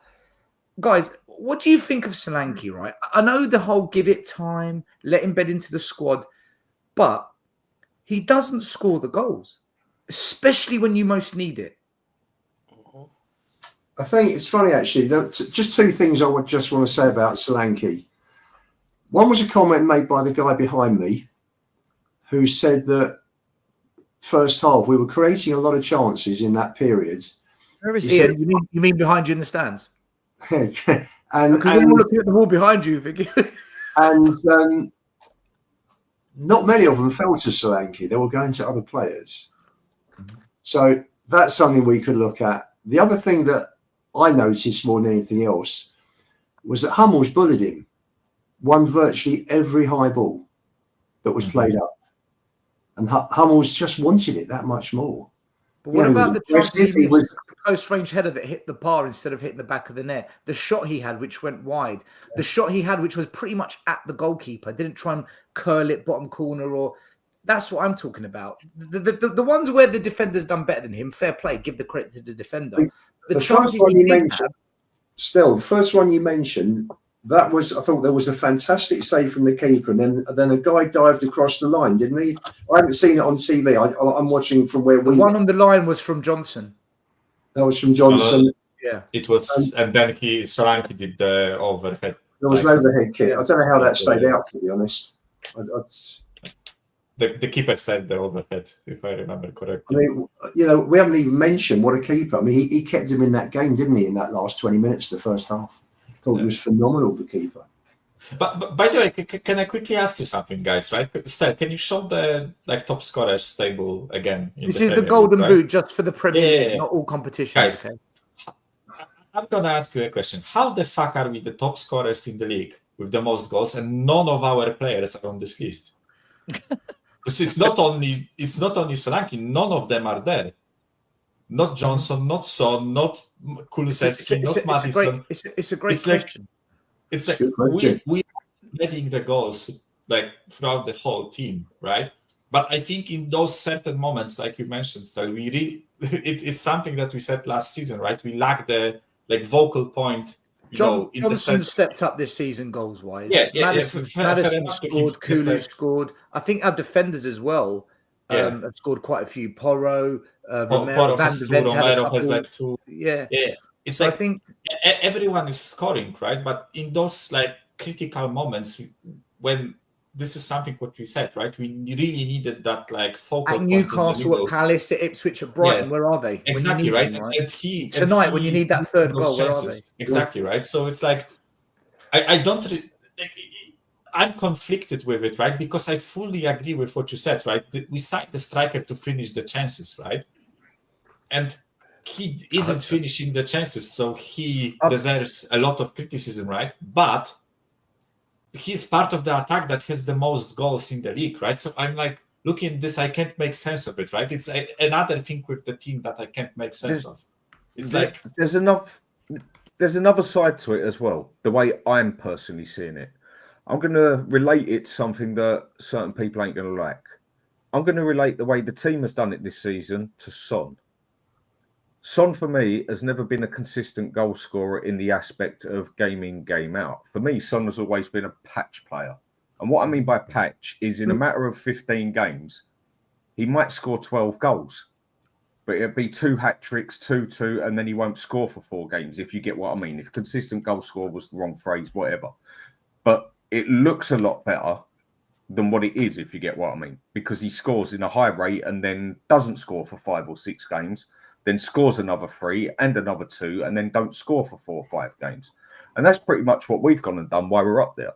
We're up there because we've scored in bulk in certain games, not consistently in games, if you get what I mean. Yeah. That's how I see it anyway. Yeah. When we win, it's by 4 goals. When we lose, it's by 1 goal, and we can't score in those games. We struggle. Yeah. So it looks a lot better than what it is because we're scoring in bulk, if you get what I'm saying. Does that make any sense?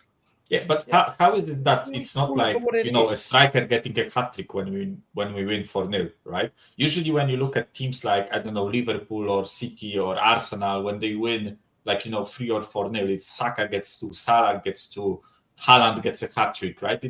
I am astonished by how, inconsistent we are. All of the players are with scoring a goals, but we are scoring shitloads of goals. So it's like, I am really confused by this phenomenon, right? It's like, I don't know, because Salah scores every single game week, right? Every single week he scores or assists, right? The guy is on 24 goal contributions this season or something stupid like that, right?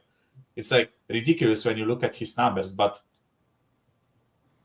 yeah, that's basically a point I'm making, right? It's like Solanke, he's shit himself in terms of finishing, but he contributes to the. Can we call it what it is, though? Team, right? Yeah, go on. I feel like with every player, I feel like every time someone joins Spurs, we have to try and find a way to make them brilliant. Solanke, guys, you hear me say I'm consistent with what I say. Solanke's okay. He's not the worst striker I've ever seen. He's not the best striker. He's okay. The problem is everyone, when talking about Solanke, can't stop mentioning Harry Kane. Harry Kane left this football club 18 months ago. We've got to stop thinking that anyone we get in is going to be anywhere near as good as Kane at what they do. That being said, Dominic Solanke for me, right? I thought his hold-up play today was atrocious. Every ball that went into that man came straight back to the midfield. Yeah. Right? The number of times he turned with the ball and drove at them. There was one really good one out on the left wing where he passed a player and pulled it back, right? Which we should have scored from. But the problem is, every time he turns and runs with that ball, I'm making this up. It feels like 9 out of 10 times he just runs into a defender. The defender takes the ball off him. And even when he's in front, all I keep hearing is, oh, wingers are terrible. If you have better wingers, any shot or any chance that comes his way, there's no conviction. Today was not about how bad our wingers are. But today was the fact that Solanke can't finish his dinner. Now, he got a couple of really nice goals against Villa, but every dog has its day. And the reason why I'm so consistent with Solanke is look at his career. And again, when I hear all this, I think me and Matty had this debate a few weeks ago, where it's like, oh, we don't give players time. But I've seen Dominic Solanke for the last 10 years of his career. He's not done it consistently throughout his career for a reason, because he's an okay player, not a great player. There's a reason why at the age of 27, he was playing for Bournemouth. No offense, but there's a reason. There's a reason why at the age of 27, he's had 1 year where he scored 19 goals. Every other year, he can't score goals. He's an okay player. I know people don't want to hear that. I know people want to hear that I think he's great and he's amazing. For me, does he work hard? Absolutely. As Stel said, that should be the prerequisite of being a Premier League footballer on 75, 100 grand a week. If I'm on $5,000 a week, I'm expecting to work my butt off and be tired every night when I go home. Right? He's on 75 grand a week. And we're going, oh, but he works hard. So what? I'd work hard playing up front for Tottenham for free. So again, Solanke, he's okay, right? I don't think he's shit. I don't think he's great. But again, it was in the summer, everyone lost their mind about this bloke. He's perfect for the system. He's perfect for the formation. How? His control is crap. There was that graph that was out about 3 weeks ago where it showed how many times he'd lost the ball this season, how many times his passes don't reach the final man. That's not me digging him out. That's what we signed. And when you sign an 18-year-old, we signed Graham Bergvall, none of us can turn around and go, we know what they're going to be by the time they're 23, 24. We don't know. Solanke's 27. We do know. And this year, if he doesn't get 19 league goals, right, which is the reason why we bought him from Bournemouth, then for me, that is failure. Because he's coming in, he's playing in a much better team with much better players around him. He should be scoring most weeks if he's any good. But I don't expect it because he's not that great. Last thing I'll say, Dominic Solanke, for me, should be one of 3 or 4 strikers at a club. Remember the days when we had Defoe, Keane, Berbatov, and Darren Bent? Remember? Mm-hmm. Going back 15 years now, yeah. He would be the 3rd or 4th choice striker who's coming on with 20 minutes to go when you need a goal. We've got him up front, starting every game, and people are going, oh, I love Big Dom. For me, I don't see any standout qualities in him. And if the standout quality is that he works hard, we already had that with Richarlison. So what are we? I don't know. He's okay. That's all I can say. He's okay. Solanke's better than Richarlison at it, basically. And technically, he's far better than Richarlison. I mean, Richarlison, but not when you look statistically and factually. He's actually not like goal scoring there. Yeah, when you look at their careers, he's not done anything better than Richarlison. And they're both what? Aren't they both 27, 28?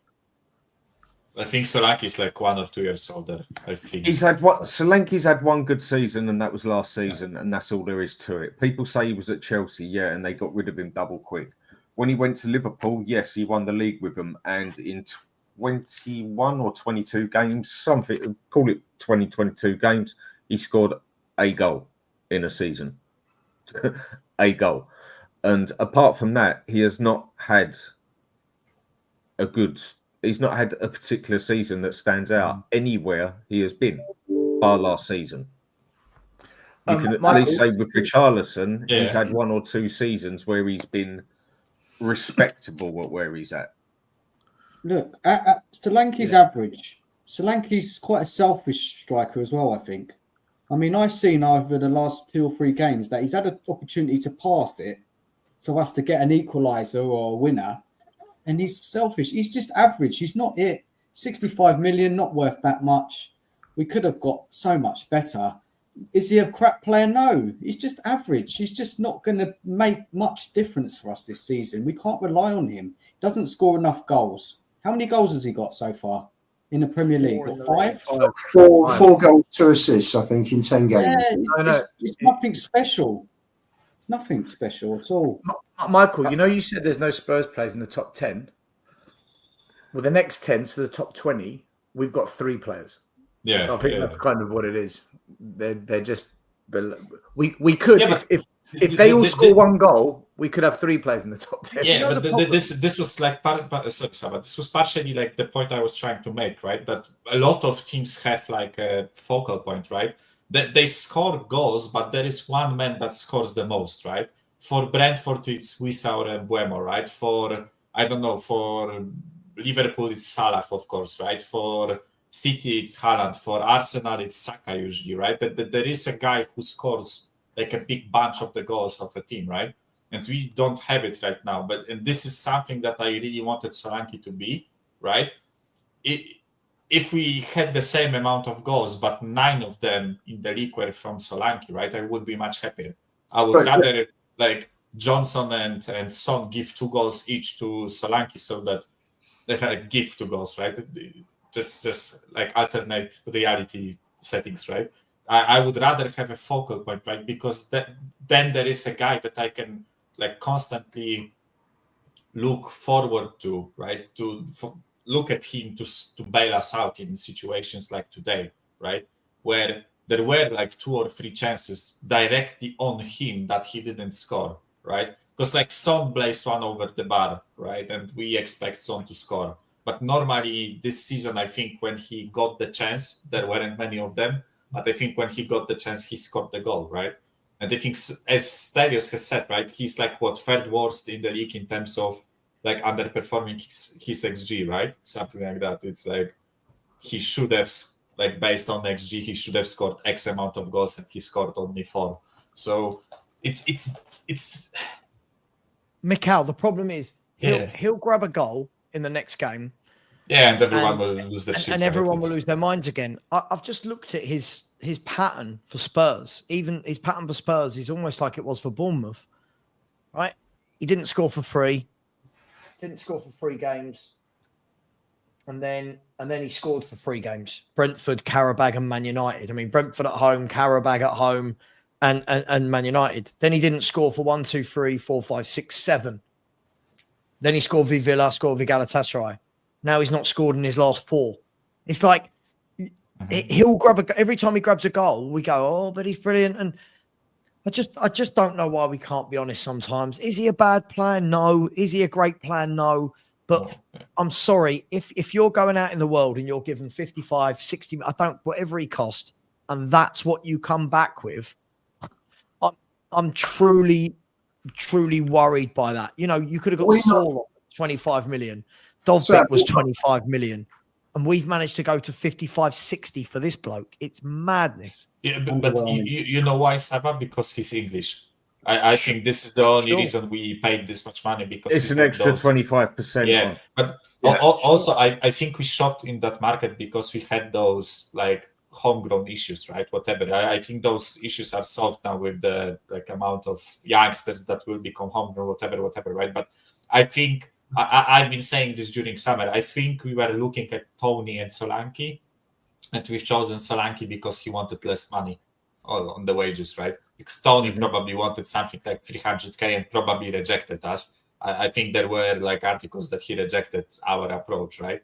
So basically, honestly, guys, when you look at English strikers, right, there is Harry Kane, who just left us, right? There is Ollie Watkins, who takes like 100 million and probably like a ridiculous wage, who you can't move from Villa, right? There is Ivan Toney, who we probably like didn't want to afford, because it's not like we couldn't afford, we just didn't want to, pay his wages. And when you actually look at it, he's like fourth, like striker number 9, fourth best English striker when you look at it, right? So it's like, again, I don't back this signing.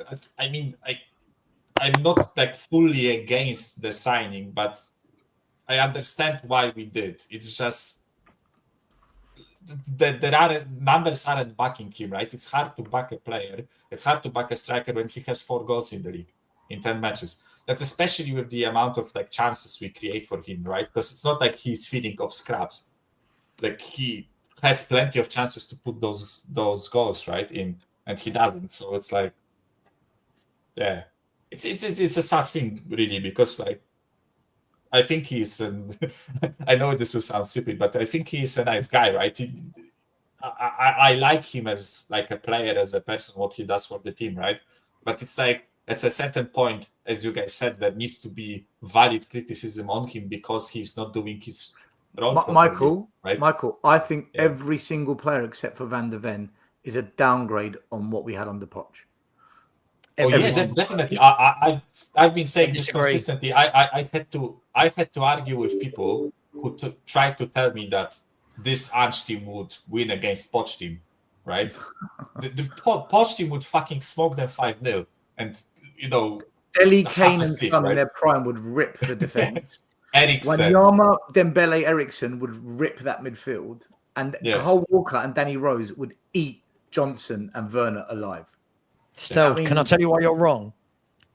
You said everyone other than Van der Ven. Van der Ven doesn't get anywhere near Vertonghen or Alderweireld. I'm sorry, nowhere near it. We said this the other day. Still, you look at the 11 that we had in that old stadium under Poch. Now look at this 11. This 11 can't lace the boots. Now I know it's different eras, different times, but none of these. Someone was trying to argue with me the other day that Kulu would have a shout. No, he wouldn't. No, he wouldn't. Instead of who? Like, Van der Ven would.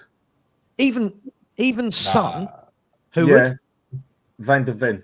I'd have him instead of Danny Rose all day long. Oh, Danny Rose on the left. You'd have him instead of Danny Rose at left back.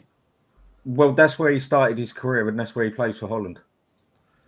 If we played a back 3, then I'd say Van der Ven. That's the only place I'd put him in, is what I'm saying. I just don't think he's got anything on any of those players. I don't know what. He's the only one that's got a shout. He's the only one that's got a shout. That's what I'm saying, but it wouldn't be a central defender. I'd put him as a left wing back or a left back over Danny Rose all day long. I think he's got more than Danny Rose.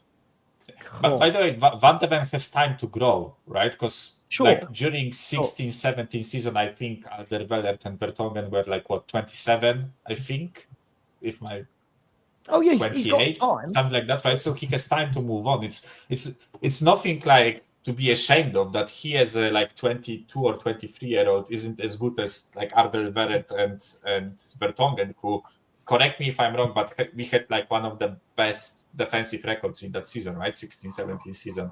You had one of the best defensive records in Europe, right? So it's nothing to be ashamed of, right? That he wouldn't get over Alderweireld, but it's like I just don't want people to overrate this team, right? It's like, as I said, I had people arguing with me that this Ange team would win, right? Or Ange is a better manager than Poch from 16-17. No, he fucking ain't, right? It's like I must tell you something, Mike. Those 2 years we got 156 or 157 points. It was phenomenal. We had the most points over 2 years. It's just a shame we couldn't put it together in one season.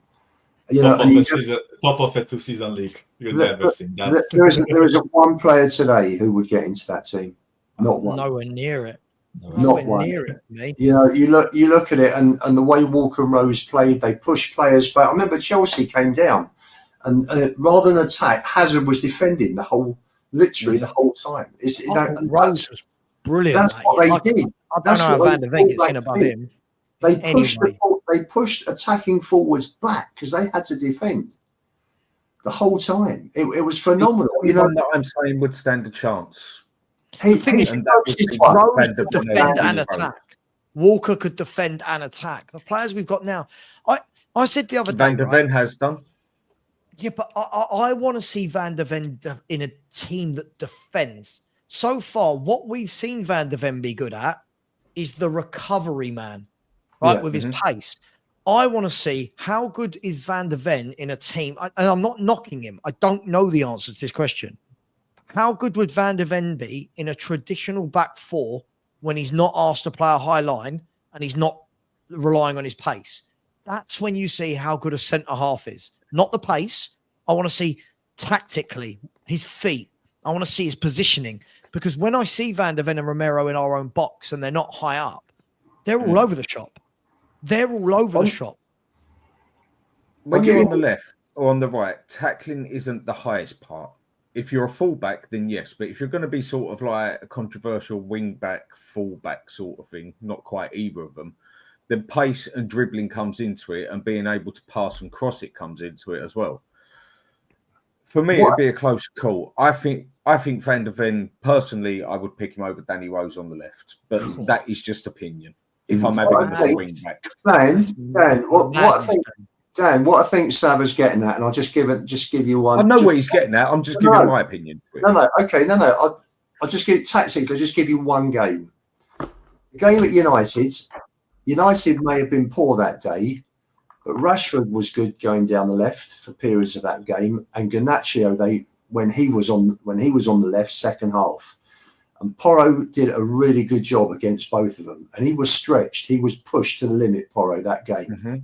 And we haven't seen anybody really do that with. I mean, Isak made him look a bit silly up at Newcastle last season, and he put him on his backside a couple of times.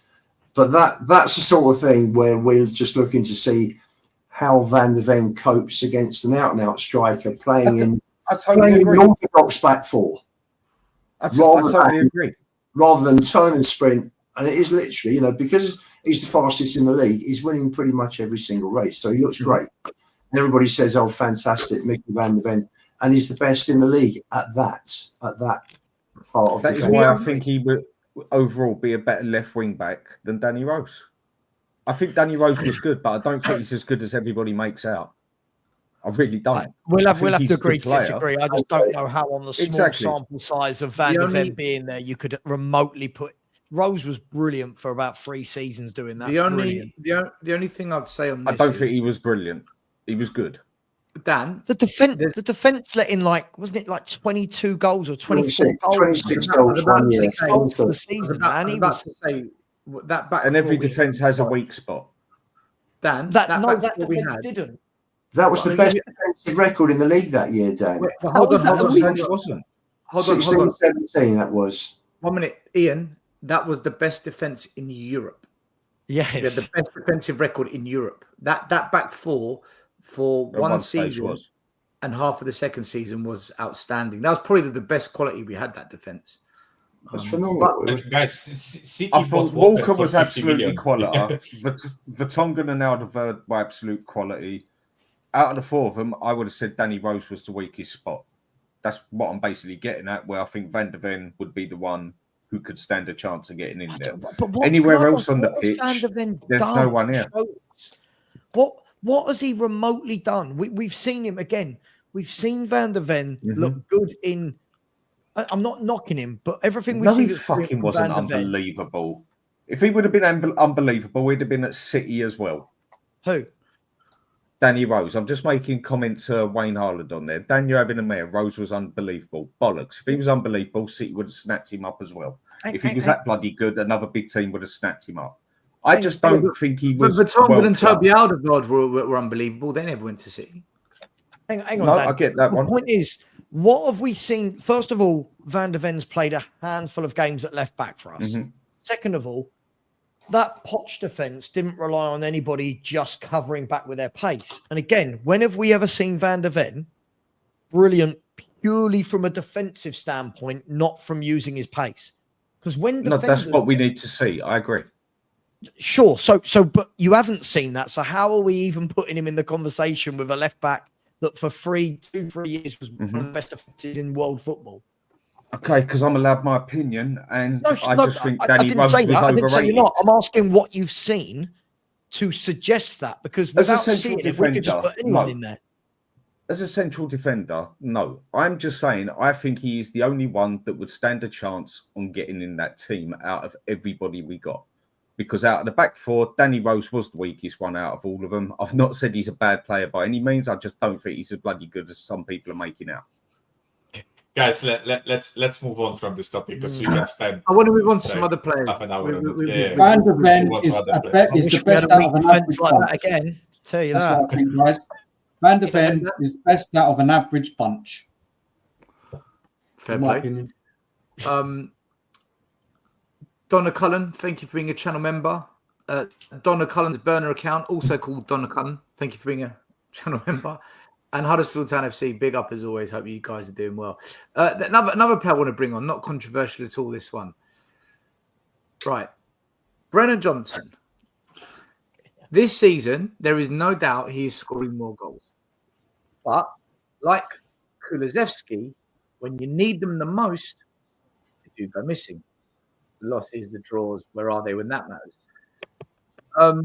Look, Johnson scored a well-taken goal tonight. You can't knock him for it. I can't knock him for it. But what does he do for the other minutes he's on the pitch? Because for me, I feel he doesn't offer anything. He doesn't create.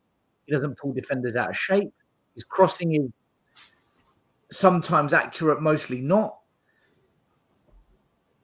Because he's getting the odd goal here and there, is he getting away with it, guys? Or, listen, just let it be. He's scoring goals. Where are you at with it? Because for me, I feel we lack a talent out wide because he's getting the nod to play because he does get the odd goal here and there. And I think he's he must be one of our top scorers this season. He has to be 9 goals in all competitions. Right, there you go. So, where are you guys at with Brennan Johnson? Because listen, I'll say for me, if we sold him, I wouldn't be bothered one bit. I really wouldn't. But that's me, and I know most Spurs fans are gonna lose their minds over that comment. So. Do we not think if you look at the facts, you look at where he scored most of his goals, and the guy's a fox in the box. He gets into the box quickly. He gets across. He gets onto balls. Gets in front of defenders, and then you look at where he scores his goals, and then you look at what he doesn't do on the right wing. I think there's a case for moving him inside, maybe even replacing. Well, he did play as a second striker at Forest, so that's right.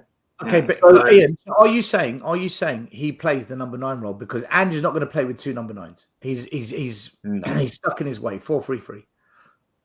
Well, listen, if you're looking at a right winger who scored 9 goals and a centre forward that scored 4 goals. Well, we're all saying we want Kulusevski to score more, isn't it? Everyone wants Kulusevski to score more. I've slated Danny Rose. Danny Rose. I've just got that in the head now. I've said about Johnson, I still don't rate him as a player. He ain't good at dribbling. He's got the pace. He can't take his man on. You can knock him off the ball like an. You can just knock him. He can't cross. He can't pass. But he gets into the right positions and puts it in the back of the net. There you go. If he does that, what can you complain? If he carries on scoring at this rate, he'll score 24, 25 goals this season. Exactly. That's what I'm saying. Even if they're tap-ins, if there's nobody else there to tap it in, then what does it matter that it was a good cross? He's doing his job at the moment. You can't really complain. But do I rate him as a player overall? Not at all. But he's doing his job at the minute. My problem with Johnson is that, everyone slates Solanke, and fair enough, because I don't think Solanke's doing enough either. But if we look at Solanke's lack of service, that's partly Johnson's fault because his crossing is abysmal. He doesn't create anywhere near enough the other attackers. So yes, he's getting on the end of things, but in terms of other contributions to the game, he's not really giving anything. So unless you're going to change formation to like the 3-5-2 or even a 4-4-2 or 4-4-1-1 with like a centre forward being Johnson, you're not going to really get the best out of the whole team playing this way with Johnson on the right, I don't think, like overall. Do you know what I think? I'm basically saying Johnson's a luxury player. Guys, say we're in a semi-final, we're in the final, big match. You know, you've got Johnson up front. Are you relying on him to come up with that moment? Unless And it's then on the, that on answers the, your on the plate question. for him, I don't think so. I'm not relying on any of these players About in that moment. Let alone Johnson. I'm I not mean, even- in fairness, Danny's got more chance of coming out with that moment than the Solanke, based on this season so far. Facts. Very true. Again, Yeah. can we call it Yeah, true. for what it is? Sorry, I'm just going to Just call it average. for what it is. Brennan Johnson has been absolutely brilliant at coming in off the right-hand side and having a knack of knowing when to be in the box and where to be in the box at what time. Yeah. Of that, none of us, I don't care, I'll debate, none of us can have a go at him for that. Nope. For that, he's been excellent at that. Now, is he a good footballer? I don't think he's a good footballer. No. Is he a good finisher? Yes. So I think we have to give a little bit of credit to Ange here. Or actually, do you know what? I'll give a lot of credit to Ange here. Clearly, from last year, he's worked on it with Johnson to get him into those spaces to score more goals. But the problem is that's all well and good, but it's when he's not ghosting into the box and scoring. What's he doing as a wide right player? And this is the problem again. It's another square peg in a round hole. He is ghosts. not a right, but that's not his fault. For me, as much as I've given Johnson stick, Brennan Johnson is not a right winger. His natural game isn't. You watch, I hate to put people on these levels. You watch a player like Morgan Rogers get the ball for Villa. When he gets that ball, he runs at his man with pace, power, trickery. He'll try whatever he can. You watch a player like Johnson, that's not his game because one is a wide man, one isn't. And this is the problem. While he's scoring goals, we can't knock that. As fans, we can't knock anyone that scores goals. But it's the games where he doesn't. And that's where you ask the question, in a big, big game, if he's not in the box scoring goals, what is he doing? For me, not a lot. And that's why against Man City, when Kula was out there and floating in, and it allowed Maddison to do his thing, that for me works better. But that is taking away the goals of Brennan Johnson. This is where I think he's got a bit of a conundrum on his hands. Now, I'm going to ask the question. If we're talking about, well, let's put him through the middle, does he have the same effect? Because his game has been about drifting into those areas at the right time. His game hasn't been holding the ball up, laying others in, running in behind. His game is waiting for the crosses to come and drifting into the box. So I don't know the answer. I think it's really tough for us to criticize him because he's scoring a lot of goals. But He's a at the poacher, same isn't he? time, He's more of a poacher, if anything, isn't he? yeah, he's got that knack. Look, Raheem Sterling made a career of this, of not being the greatest footballer, but when he was at Liverpool and Man City, he just ghosted in at the back post. And how many goals did he get from 5-6 yards? For me, I see that in Johnson. But by the way, Savat, because it kind of connects to the Solanke discussion we just had, right?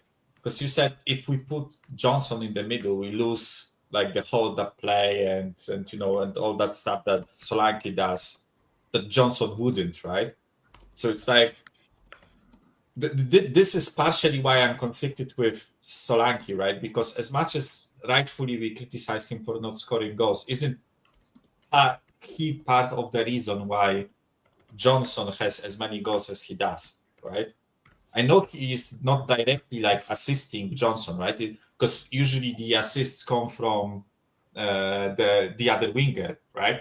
But Solanke does a lot of work in terms of pressing and taking like attention from the center backs and all that stuff, right? So this is why I'm so bloody frustrated with Solanke, right? Because I think if he only scored like a couple more goals, we wouldn't be having this discussion, right? But it is completely and rightfully true to criticize him for the lack of goals because he is a striker, right? This is something that I'm like extremely conflicted with, right? Because I have plenty of discussions with my brother, and like he is full on Solanke hype train, right? And I'm trying to like back him down a bit, like trying to calm him down a bit, but in terms of everything else other than goal scoring, I don't really want to have an argument with him, right? Because I think that he's actually doing those parts of being a striker well, right? Who? But the main focus of a striker is scoring goals, right? So, Solanke. and by the way, today is not a good game to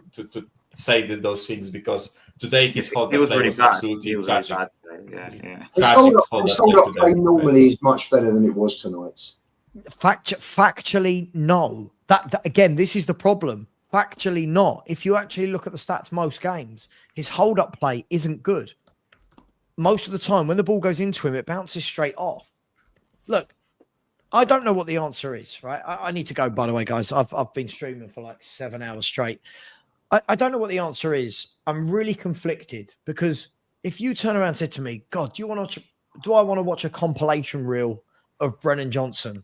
Absolutely not. Has Brennan Johnson got really good output this season? Absolutely, he has. And all the while he's doing that, I have to sit there and go, that's fine. But at the same time, when there are games where this is the problem, when you've got the games where you've got the stubborn defenses, the wing backs, the free centre halves, that's where you need wingers that can take their player on in tight spaces. That is where Son can't do it this season. Johnson doesn't do it in any season. That's where we need change. On the transition, these players are brilliant. In the tight games where teams have free, like today, teams have free centre halves, we struggle. But guys, I love you all. Much love. I'll leave you lot to talk to Ian about Archie Gray. Oh no! I'll see you all. See you all later. Cheers, mate. Cheers, mate. Listen, Yeah, cheers. We're still going to. By the way, I'm going to end with this, because I'm always told I'm negative. I still fancy Spurs to fly up in the top 8 of that Europa League group. Me too. But what I need to see is, I need to see Ange beat a top manager in Europe, because so far he's come up against Galatasaray and Roma and not done a lot in either game. So for me, I need to see him actually do it against a top team in Europe. But guys, much love. Take care. See you later, mate. Big up, Savin. Make sure you follow and subscribe The Football Heritage TV. Guys, there is a super chat here from Brandon who said, Ange said rather be entertained than get results. We're going to discuss this at the end, Brandon, okay? Because we're just going through players now. We will discuss that comment. Look, I don't want to. I don't, but we have to. Listen, Graham Bergvall, right? Now, I know this is going to cause arguments, and I just don't care. You guys can discuss Gray. I'm not going to speak on it. I can't do it. But for me, I think we are now ruining Bergvall. I think we're ruining a player that's got good potential. Not starting him. I don't want to hear Project Youth. I don't want to hear this word Project Youth ever again. He doesn't even start in Europe now. He doesn't get looking in the Premier League. He comes on for 5 minutes after we've smashed City 4-0. So bloody what? He doesn't even start. And he came on and he looked physically inept. He put 1 or 2 passes out wide to the left or right that were good, but weren't complicated. One good switcher play out wide to Werner. But he lost possession. He didn't impact the game. He wasn't influential like we saw pre-season. Where are we at with these two? Because I know they're young, give it time, be patient and all that. You know, we say that with any player that's up and down. But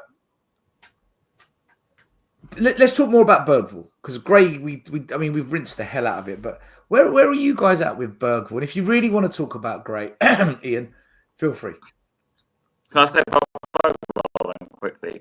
So for me, I didn't really watch many of the preseason games, so I didn't really see the hype with him. So when I went into the season, I had quite a blank slate, I guess, because obviously some people have preconceived conceptions and perceptions about Bergvall from the preseason games. So I kind of went into it saying, who is this player? I heard a bit about him, saying he's creative, blah, blah, blah. Now, my problem with Bergvall is he's come from a league where it's very unlike the Premier League. Like, it's the same level, it's not the same physically maybe as well. And he's come in and we put him as like a first teamer essentially without getting many games, because he is getting games sometimes in Europe and sometimes in obviously the Carabao Cup, or as it was, he got a game in that as well. But for me, he's a player where you get him in and you loan him straight out to like a lower Premier League side, and you get experience there. And I think that's where he's probably frustrated, because he's probably coming and expected to play like regular first team minutes, especially in the Premier League, is probably what you were sold a dream essentially. And that's what my take is on it. As for me, my opinion on him as a player quality, he's only like what 18, 19, 20. He's 18. So like looks 18, all yeah. right, but again, for me, it's just too early to call. So I'd rather just loan him out for a season or two, see how he does in England, and then make a call on it after that. As for Gray, I think we're ruining him in a sense because we play him in like 3 or 4 different positions. So for his own development, it's kind of messing him up because as we saw with Tanganga back in the day, playing him left back, right back, centre back, he didn't get any sort of stability to like build on a spot. And of course, we've heard the calls for him to play as a 6. He's not played as a 6 like at all. So yeah.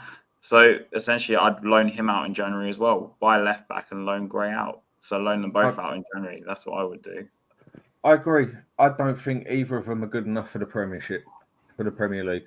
Archie Gray has done nothing to prove that he can handle the Premier League. We haven't seen him in his prime position, but every game he has played, every team has gone, there's Archie Gray, double up on him. He is their weak spot. And every game he has been. They did it again today, but most of the time he was in the middle when he got caught off. He has done nothing to prove he is Premier League standard. I think he needs to go back on loan to a Championship team and progress in his game as such and actually play him in his bloody position. Bergvall came from a league even lower than the Championship League, and I think he's punching well above his weight. He's, well, not even punching, he's well above his weight as well. Dan, can I just say one thing about Bergvall, guys? You know, when the internationals were on, after the internationals, I went back and watched a bit of Sweden play. Bergvall looked really good. Yeah. And I'm just, I'm really concerned that these two boys might be good. I think Bergvall, for me, I've seen enough to know there's a good player there. With Graham on the fence, I think they will come good. I don't think they will if all they do is one of them gets to play in Europe, that's it, and the other one hardly plays at all. I think they need regular minutes week in, week out. Yeah. And I don't think they're getting this is something that I think this is like the most important thing, right? We won't develop them into good players if they are not getting like regular minutes in their positions, right? Unless we are assuming that Archie Gray is a right back or a left back, right? Which all of us, I think, here we don't think he is, right? We think he is like a central midfielder.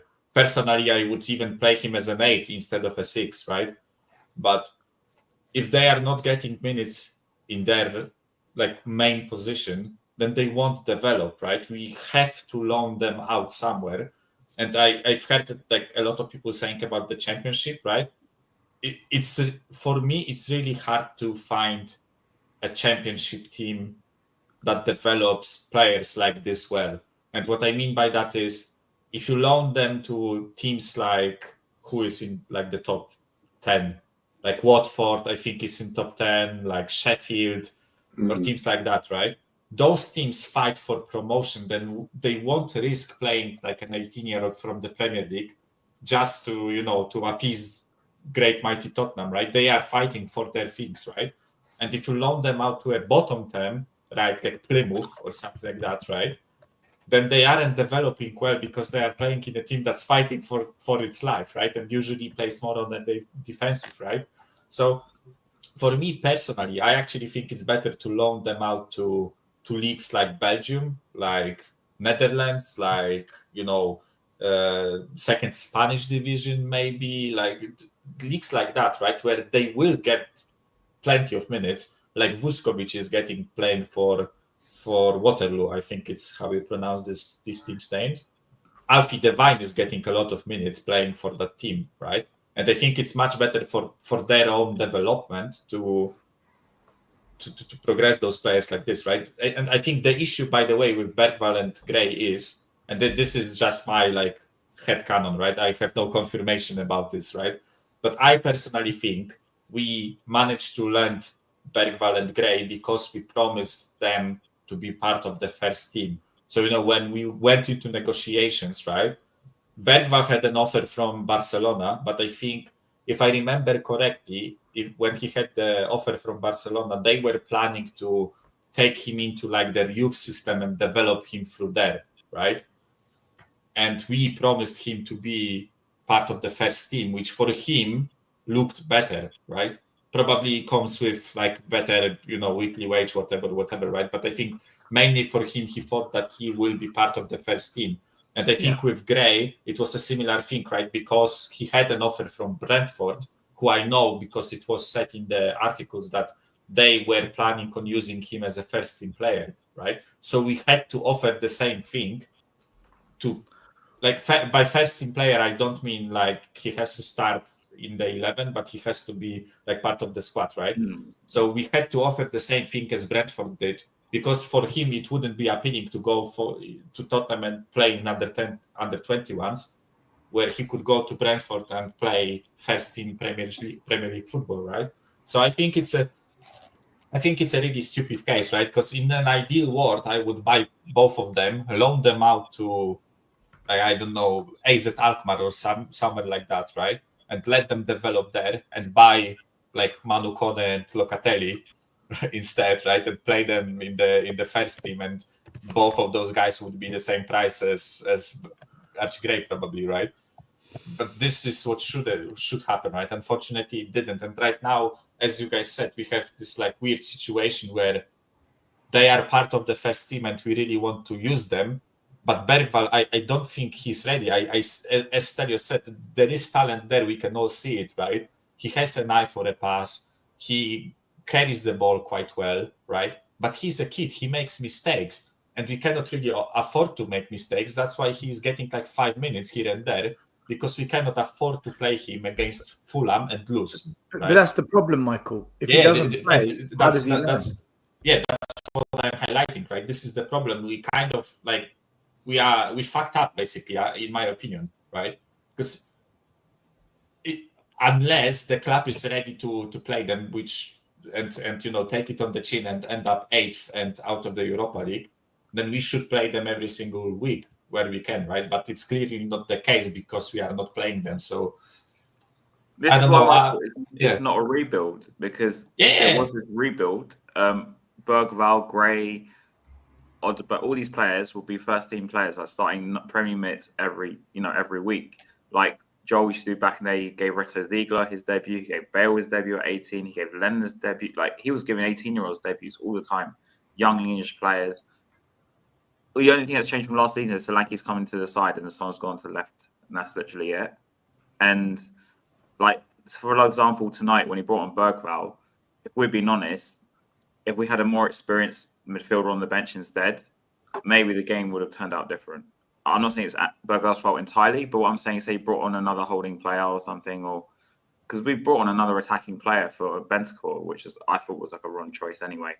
But and this is why we're suffering, partly because our bench options are just youngsters, really, and it's not even benefiting them in the long term either. So I back what Stelio said, right? I think we'll ruin their careers if we keep doing that. What we are doing, if we keep like giving them scraps here and there, right?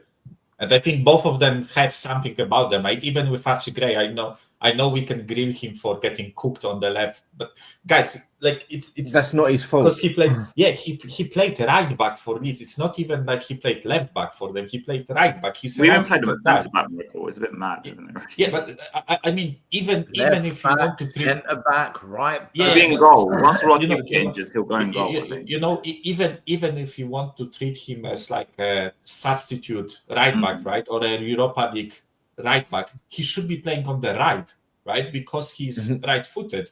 It's even like when you are defending and running towards your goal as a left back, it's better to be left-footed, because when you take the ball off a player, you put it away from goal, not towards your own goal, right? It's like, and he's clearly getting exploited by opposition managers, right? And it's not necessarily his fault, right? Like, for me, it's really, exactly. I feel sorry for him when I watch him play. It's not like he can do much more. He's fucking 18 years old, right? It's like, what else is he supposed to do? He's trying his hardest. He's doing relatively okay, right? But the issue is he's playing left back, right? Because this club has a fucked up transfer policy. Can I right? ask you It's guys like- something as well? Can I ask something as well? Oh, by the way, in the chat, I've already blocked one person for being racist, and we've just had to block someone else for bringing other people's wives and family into it. Guys, if you get personal like that, you're banned, man. We're not even doing timeouts. It's just goodbye. So please, in the chat, have your views and opinions on football. Don't go down the racism and family attacks and shit. Is there an argument to say that maybe they're just not good enough? And the reason I say this is I look at some of the 18-year-olds that play at Liverpool and you think, freaking hell. I look at that young kid, Nueri, that's come on for Arsenal recently, and he looks, he's doing the business. I look at Kobe Mino at Man United, I'm like, boy, he's good, man. I've never seen that. As well. I've never seen that performance from Gray or Bergvall in the Premier League. Like, never. Have they even been given a chance? Right? I haven't seen that level of performance in the Europa Cup from them. So I'm just asking, are they even good enough when you compare them to the other? Look, let's be honest. Mikey Moore has shown us more in 15 minutes than we've seen from Gray or Bergvall. And you think, fucking hell, this boy's good, yeah. That's what I saw from Kobe Mino. That's what I saw from Nyamweri at Arsenal. I haven't seen that from Bergvall or Gray. Ian, let me come to you on this one. Is it a case maybe they're just not at that level? And also, regarding Mikey Moore, I want to ask you another question. How long is this illness going on for? Is there something else going on that we don't know about? Apparently it's not COVID. So that's what I saw in the comments. Oh. Yeah. I don't know if it's true, though. It's just something I saw. Look, it has just IT Kane. It was in these comments, so you can go and watch that. Let me. Someone wrote them saying he's got COVID, so. The comments. And then I want to come to Dan after. I want to get Dan's opinion as well. Yeah, go for it. I don't know. What I will answer you on Graham Bergvall is, let me start with Bergvall. He looked terrific in pre-season. I know you can only judge on what you see, but you've got to obviously take into consideration that pre-season friendlies are not, although Bayern Munich were a good team to play against, it's not the cut and thrust of the Premier League or first team European football. He's struggling regarding his physicality. And I think that once they get him up to speed, they bulk him up a bit, they get him a bit fitter, they get him a bit faster, I think he'll be fine. You can see there's a player there. He's a quality player. He's just not there at the moment. He's just not there. And he's been playing in his position. All the players that you mentioned just now still, you're seeing them in their proper position. You're not seeing Nweri, who's is he a midfield player? Attacking midfield player, I think. You're not seeing him at right back or left back, are you? How would he play at right back or left back? That's why I think this whole thing, it's not just Archie Gray that's being played out of position. We've spoken about Brennan Johnson playing out on the right wing when he's not a right winger. Some players will say that Sonny's more of an inside forward rather than hugging the left wing. I actually thought he did okay tonight. But he's not a wide left player.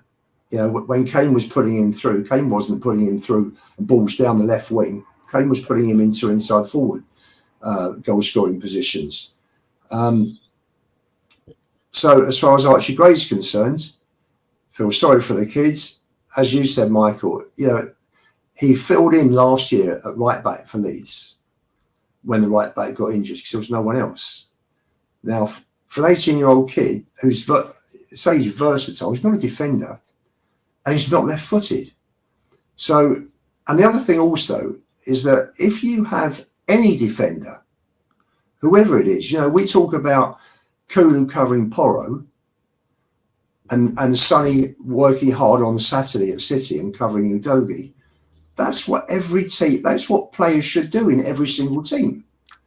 They shouldn't be leaving whoever it is, whether it's Archie Gray out of position or Udogie or, I don't know, whoever plays left back or Ake or Akanji or whoever, Gvardiol at City, they've got to have cover. If you've got two players coming down at you, you've got to have two players covering. You've got to match up. And we don't match up. We just leave him. Sonny just stays up the pitch. Mm-hmm. And nobody covers Gray. So he's constantly He's actually got to hold his ground further in. He's got to wait for players to come across. And he's got to try and jockey players down the line. And I thought he did bloody well today, considering he had no cover. He also looked very, very comfortable on the ball.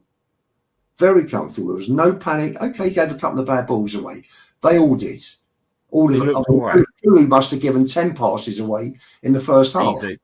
Yeah. Yeah. So you know, the kid made a couple of mistakes. 18 years old, out of position. I thought he played bloody well today. That was his best game by a mile, by an absolute mile for Spurs. Okay, that doesn't mean he played bloody well. No, it was a massive improvement on his previous performances. And you got to remember, you can't expect him to come in and be Danny Rose, for God's sake. Firstly, he's not a left back. Secondly, he's not a defender.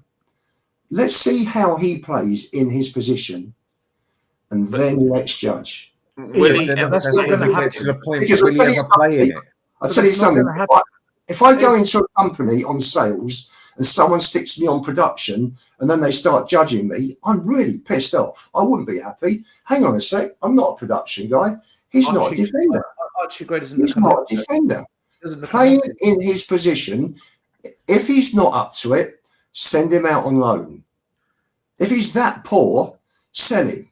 But let's not judge someone when he's not. I don't get it. Every show we do, Ian, every show we do, I say the same thing, and I'm proven right every time. He is never going to play in that number 6 whilst we've got 3 or 4 other players that start ahead of him, and that will always be the case. You're not going to play. You can bring Kulu back there as well now. You're not going to play your 3rd or 4th choice number 6 in the position. It's almost like saying to me, in the Premier League, let's start Lancashire ahead of Richarlison and Solanke. Never going to happen. Never going to happen whilst they're at the club. So he's not going to play in that position. Not with this manager. Not with any manager, because those players ahead of him are better. They're better in that position. They're more experienced. Right. Guys, Yes. I have my say on it.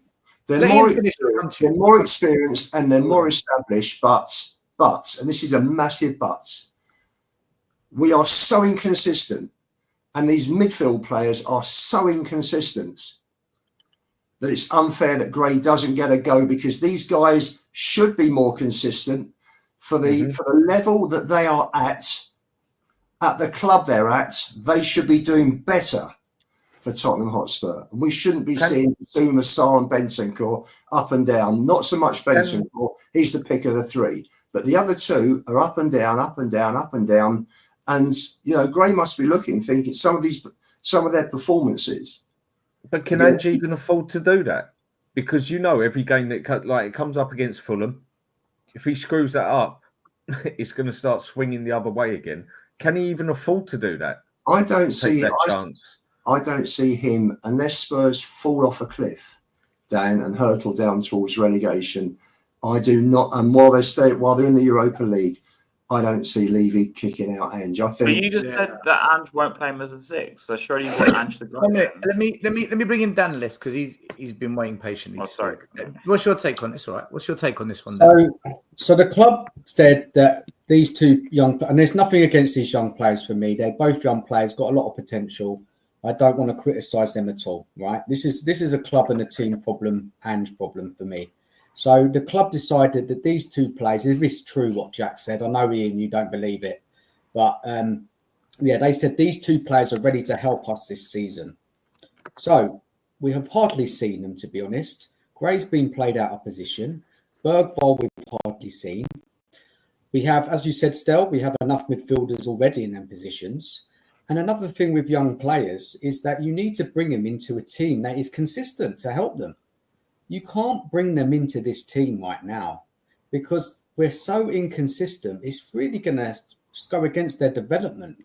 So if it was me, I'd be loaning at least one of them out in January. I agree with what you've said there. Basically, everything you've just said, apart from the fact that you can't bring them into this team now because of the consistency.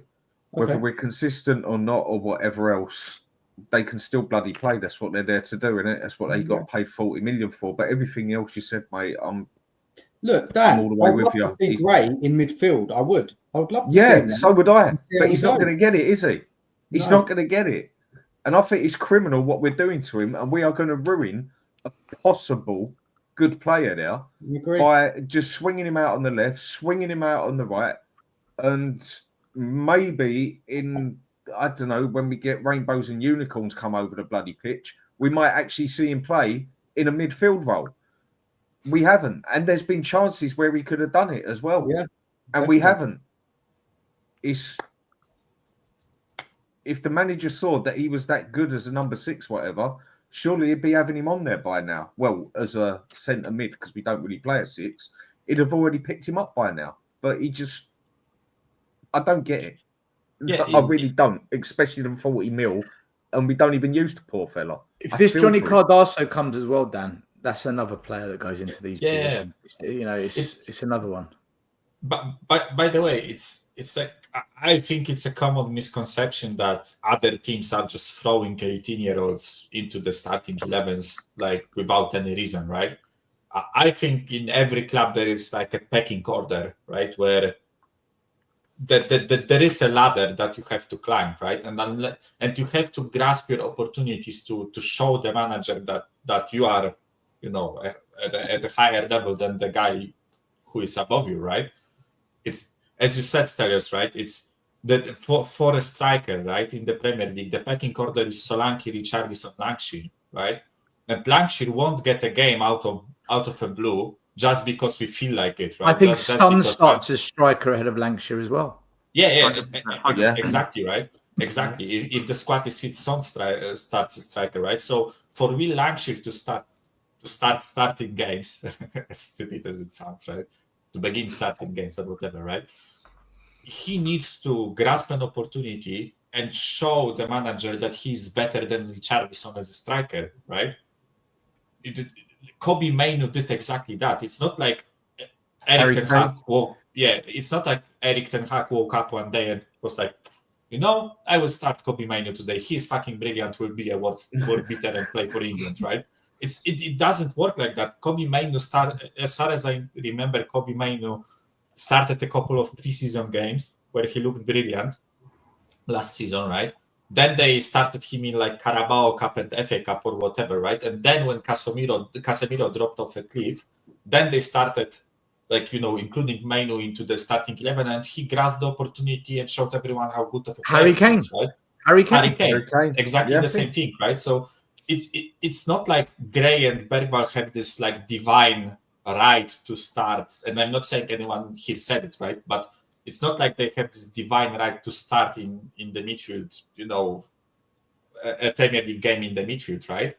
But it's opportunities like today where they have to, opportunities like today, or maybe like when we play Elfsborg at home in like two or 3 weeks, I think it's end of January, I think it's on the or it's end of January, right? So Elfsborg at home in the Europa League, hopefully we are through at that point, right? This should be a game where Gray starts in the center defensive mid, right?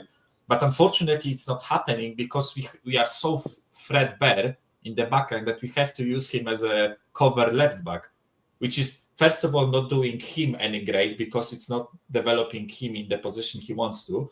And it's also like kind of turning the fan base, not against him, but the fan base is like, this guy is nothing. We paid 40 million for him. Like there is a lot of people who like think really simply, right? He didn't show anything as a left back, so he must be a shit center mid.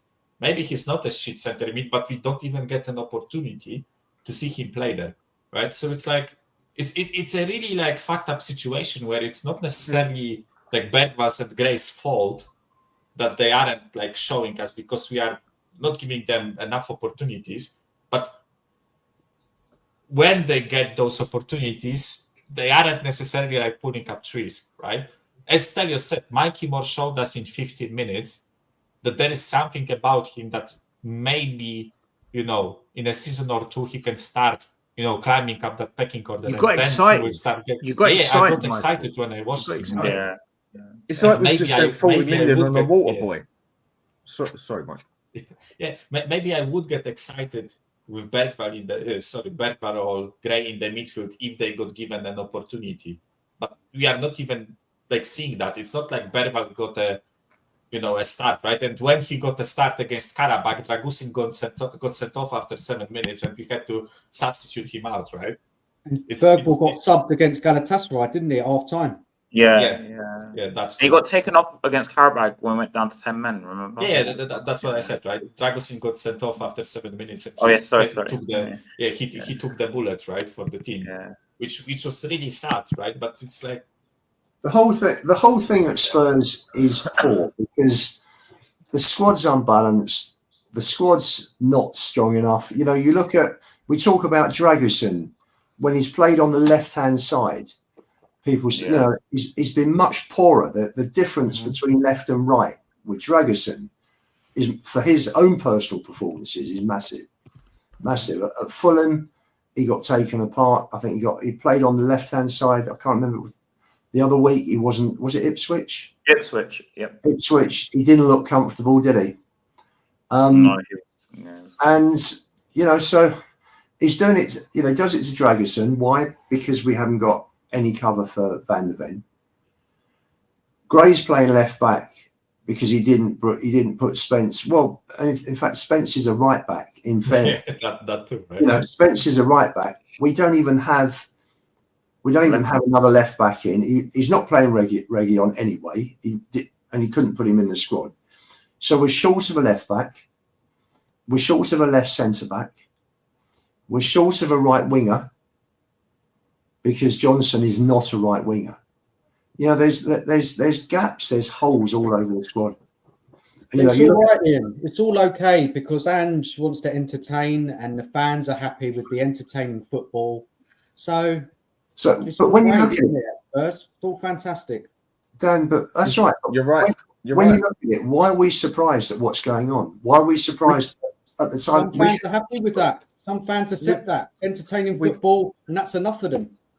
On a couple of WhatsApps that I'm on, whatever, like there today isn't the end of the world and that. I know that. But when you just go and cook City 4-0 and then put pretty much on your strongest point against a Roma team that ain't no mugs, but are doing their worst in since the 70s, you're like, and we go back to the way we were playing before, you're just like, the only other thing is left side, we have got covered. We can stick Mickey Van der Ven there if needs be as such. And Spence going on the left. Hang on, but Dan, if you play Van der Ven on the left, at left back, who plays at left centre back?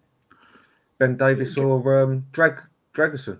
All right. What it is for me is when we sign these players, it's the way they were blown up by the fan base who told us they're generational, they're amazing. And when we win games, you get this, outclassed, outmaneuvered Guardiola at the Etihad, but you don't hear a peep from the mainstream media. If it was Emery, they'd be lauding him as a genius. Where are these people tonight? Where are these people when these things happen? Non-existent. This is what exactly they all go hiding. There's your answer. And when fans like us say things like, "Mate, this isn't consistent.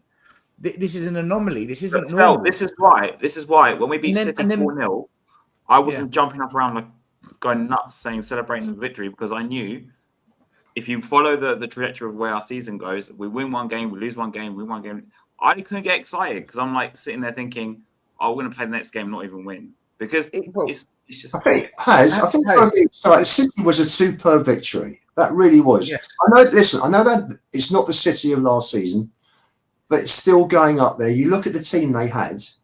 Yeah. They're missing Rodri and Diaz, and they miss Kovacic. So they were bad. What is the point of it all if you can't even beat Roma? You can't. Exactly, but you're right. Dan, hang on. It really frustrates me, Ian. It's different games, it's different teams, it's different systems. Just Roma. They're in awful form. They're not. We were 2-1 up. We should have sold the game out. We should have sold it out. Let's not listen. We're not playing Peterborough United tonight. No, I know. No one said let's not disrespect Roma. They played bloody well today. Roma, but we should see a game out. Ian, we go ballistic when we go away to a team that hasn't lost at home in 2 years, who are the champions, but at home, our manner against a team that's 12th. This is the problem. You know, we didn't play Ipswich on a cold, rainy Wednesday night somewhere up north. We played them at home on a Saturday in our yard. Ipswich slapped us at our gap. This is the problem. You're right with this as well. I mean, I can vouch for you on this, same as like WhatsApp group and that. Mate, bowling away on a Wednesday night happened. Shit goes wrong. We're at home. Big debates after the game. Oh, it's not this, it's not that, whatever. And about 10 people disagreeing with for the sake of it because Angie's the man. Then all of a sudden it gets dropped on there on a link of what Angie's just gone and said. Well, you know what? All you see is only two people would speak to Haz or me about it. Everybody else who's usually running it right off can't hear a bloody word. Is that the one that I'm on, boys? Oh, yes. Yeah. But they don't want you. They don't like to hear criticism. They don't want to criticize when criticize is needed. This is the problem. You know, I saw what happened. I know what you're talking about. Yeah, it's just they don't. Why can't they just criticize? What's wrong with that? Criticize it. Dan, they don't have to criticize if they don't want to, but don't criticize me if I choose to. Yeah, today, don't criticize us for criticizing the club. Yeah, you're right. I or the players, or the coaches, or the manager. I got this comment sent to me today saying criticism is acceptable, but only if you're constructive with it. I'm like, motherfucker. If we lose to Ipswich, what do you want me to be constructive about? If we go to Crystal Palace, get absolutely bullied off the park, and with 1 minute to go, we're playing tiki-taka across the back, what am I being constructive about? Like, what planet are you on? If we're in a tight game and we lose it in the last minute, I'll be constructive because it's just gut-wrenching because we were in it. Like tonight, today we can be constructive, right? About the because we should have won it at 2-1. We had enough chances to kill it, but we could have lost it tonight as well, guys. We could have lost it tonight.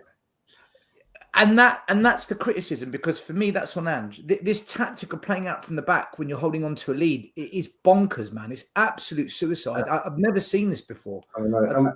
And we kept losing the ball today as well, last 10, 15 minutes. We just didn't. We had no control. It went out. We tried to play out. It just came straight back at us again. And look how we done it with City. When we got pressured back, it was either a direct ball or it was kick it out. We went back to Ange's. We did go back to Ange's.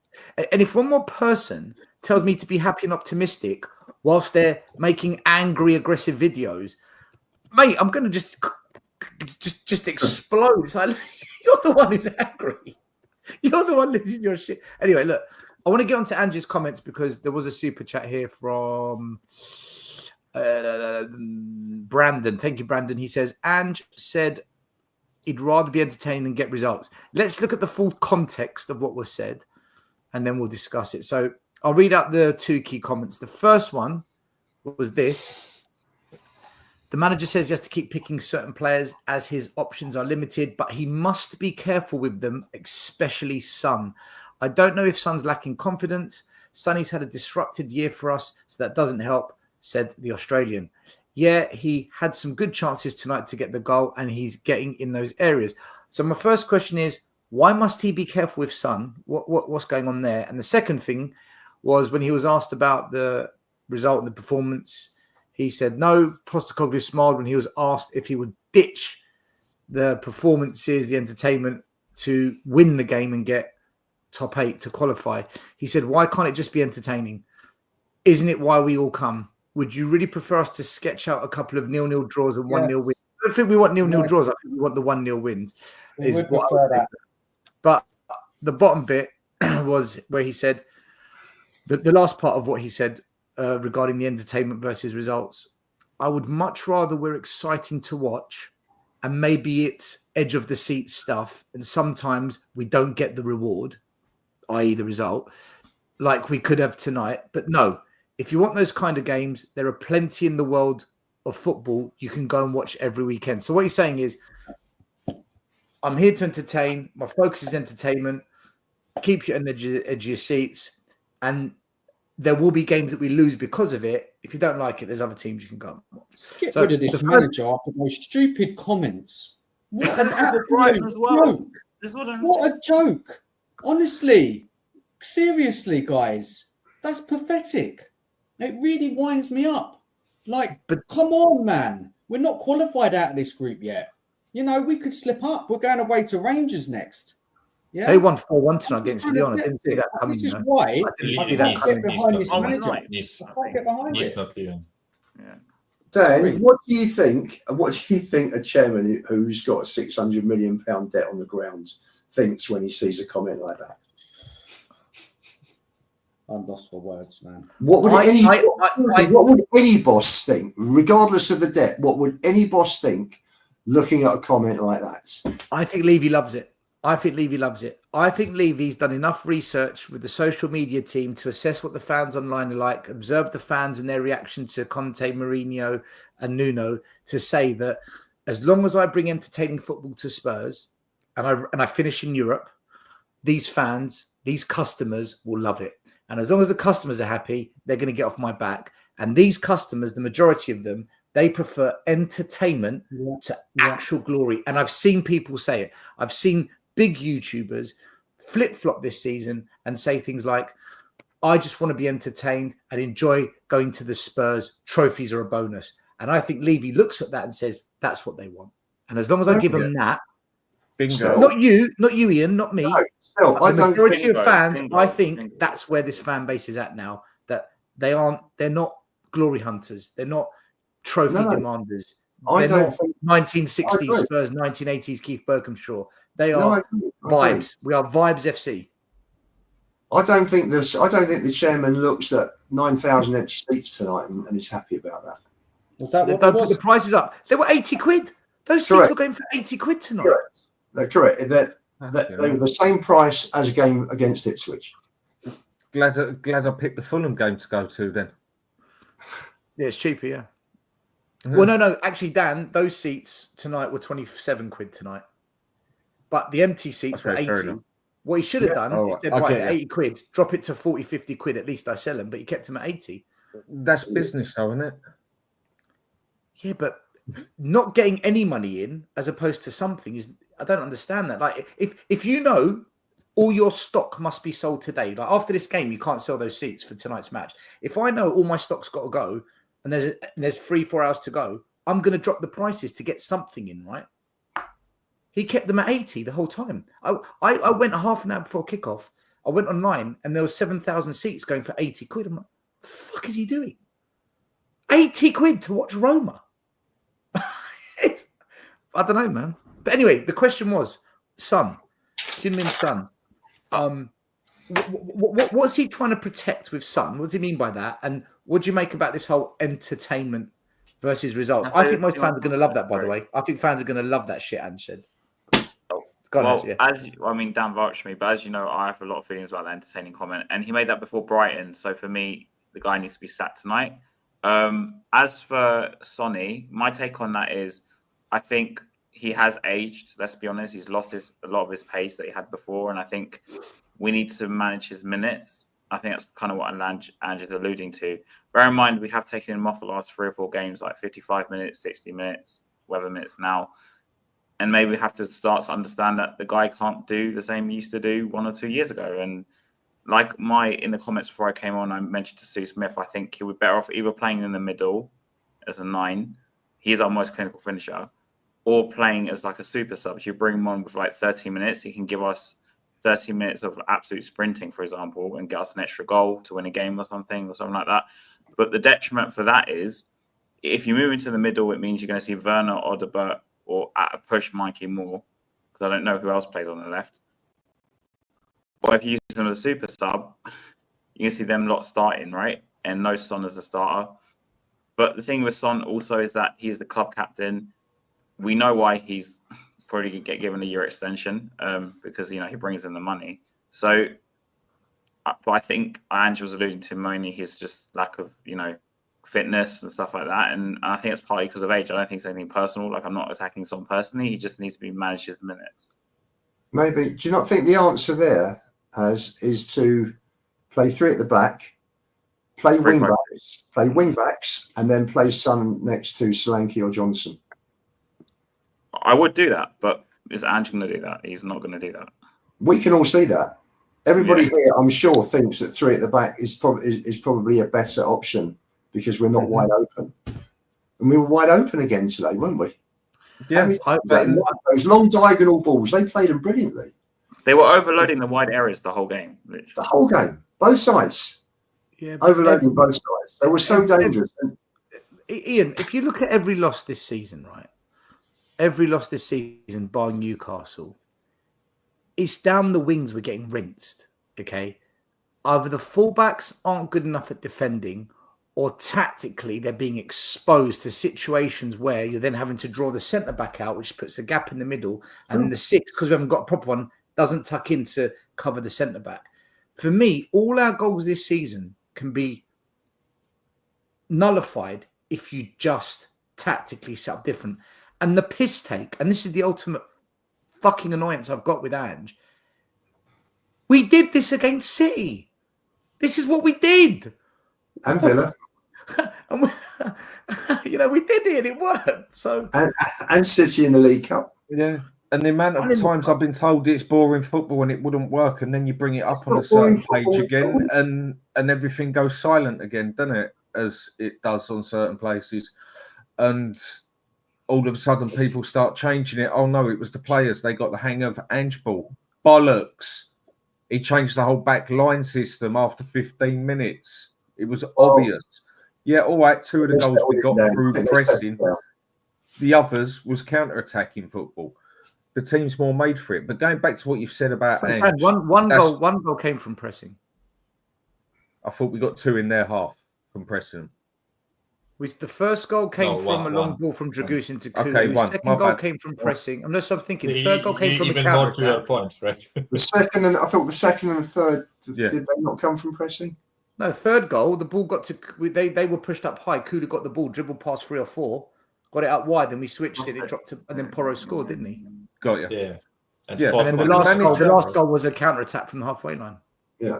Where Grealish fucked up. What the manager's gone and said here, I just honestly cannot think about how any other club would accept this shit. I can't think how any chairman would want to hear this, except for Daniel Levy. I can't think how any fan base would accept it. Imagine if the Arsenal manager, Chelsea manager, Liverpool, Man U, even West Ham, for God's sake, or any teams I can name, or Man City manager, or whatever, or even if you want to go abroad and go Juventus, Roma, Inter, AC, Dortmund. I can't think of another team that would sit there and go, yes, this is the manager I want. But then I also think there's been so many fans that just did not like Conte's style, which he couldn't get working because he didn't have the players, that they just want to see entertainment. Well, if you want to watch entertainment, then go and fucking watch entertainment or go and play FIFA. I want to win things with this club. I can't get my head around that one. I tell you what, we don't beat Fulham, I'm going to snap. Honestly, we do not beat Fulham. I am going to snap. Right? I'm full Angel. I'm going to go hard on it. It's just not on, guys. Hey, Week out. Dan, do you know what I said? Dan, do you remember what I said on your show the other night? I said, I hope he doesn't go strong against Roma because my fear is we'll go into the Fulham game fatigued. Because he has to go strong against Fulham. And tonight he went strong. My fear now is we go into Fulham and we're going to be knackered. Fulham I think we have a bad record after the Europa games as well, don't we? Yeah, I'm worried. And with Adama Traore, who, he's quick. Look, I think I don't know. I don't want to say I still think we'll beat Fulham because I don't know anymore. We'll get into the prediction in a minute. But what's everyone's take though on what's everyone else's take on Ange's comments? Michael, what's your take on it? Yeah, quickly with Son, right? Because when we were discussing like 1 minute, there's some positive energy about to join us. Ooh. Oh, big ups, man. No, but quickly with Son, right?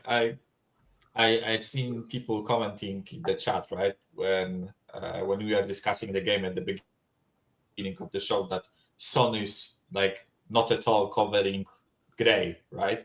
I don't think that's necessarily true, because I've seen him a couple of times today in that like left back area position, right?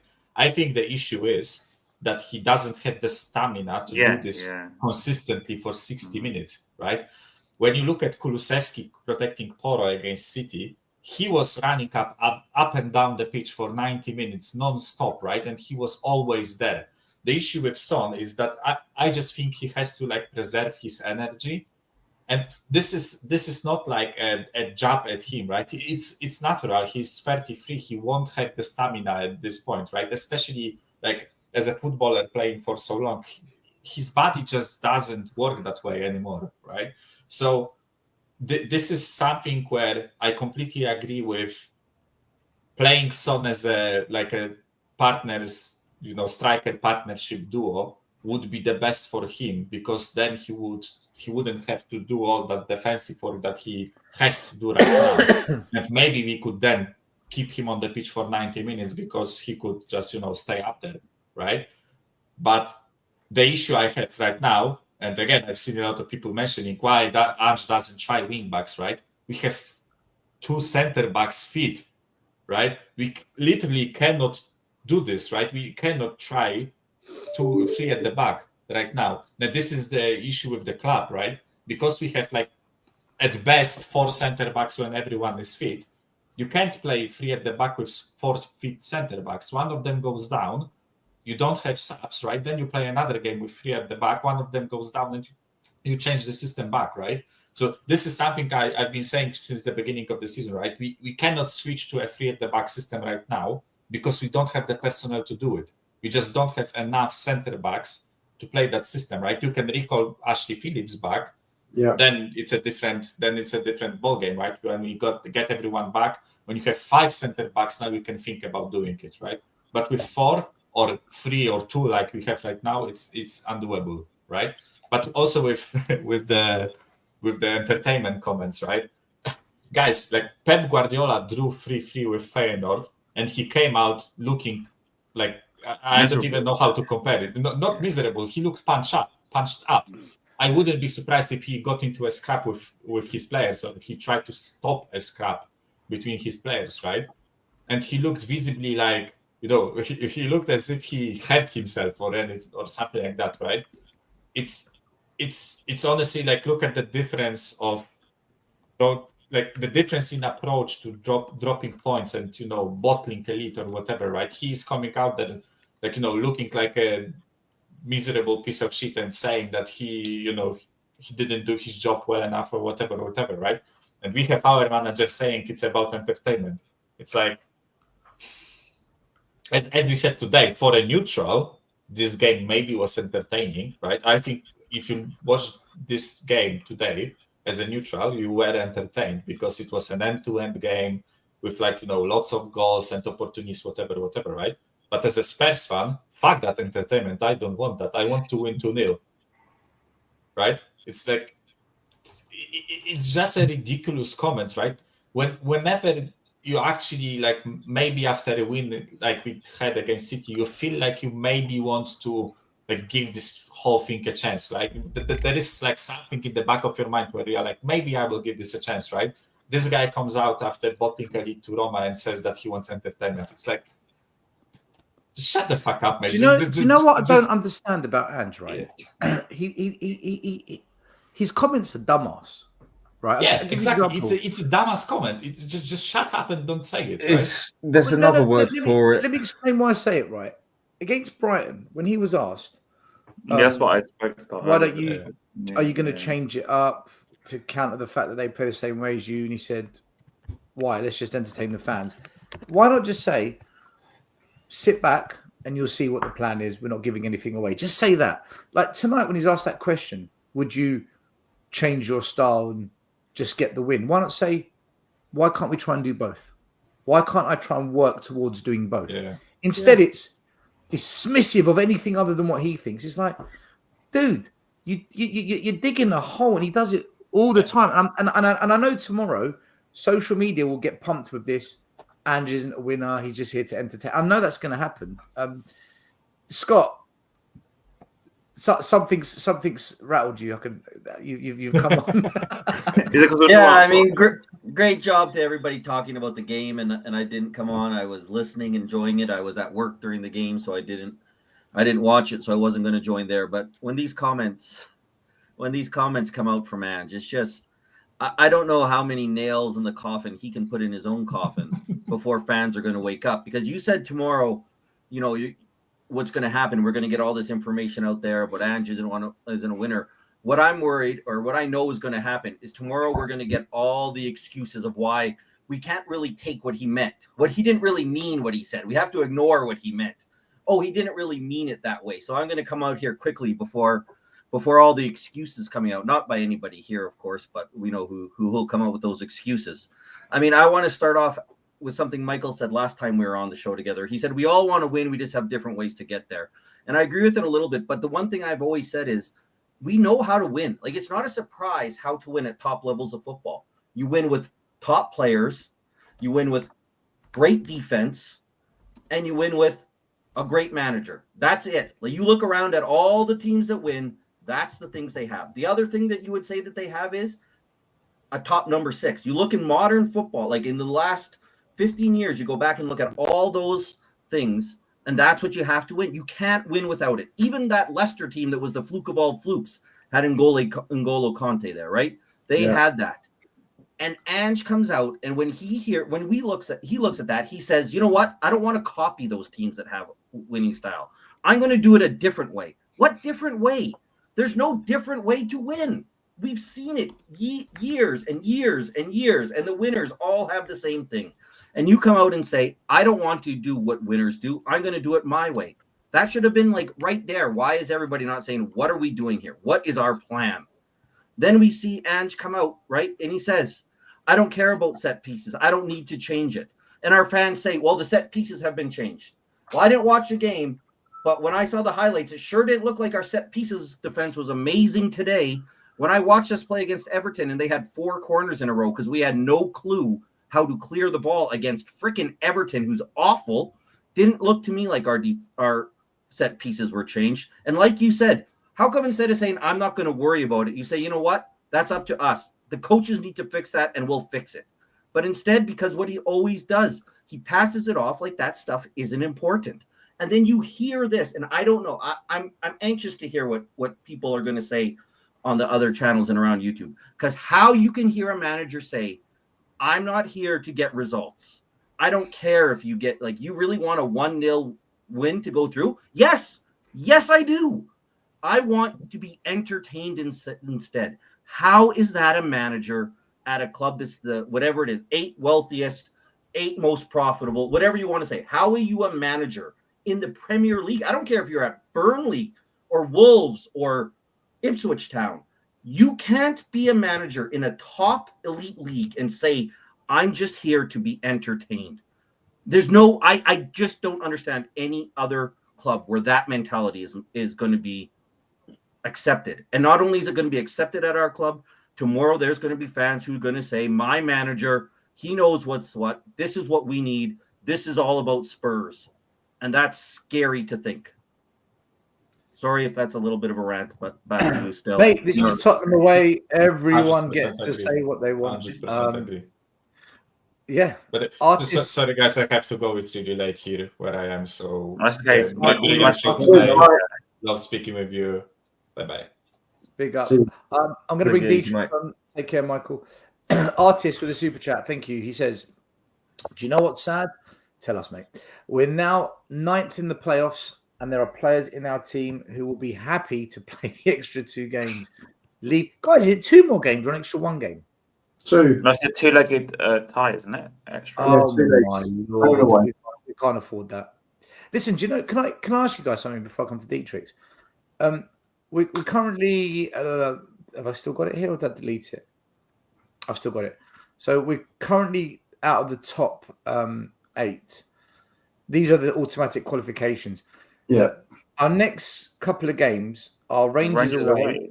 Is Hoffenheim away or home? Away. Away. Away. And then Elfsborg at home. Now, Yeah.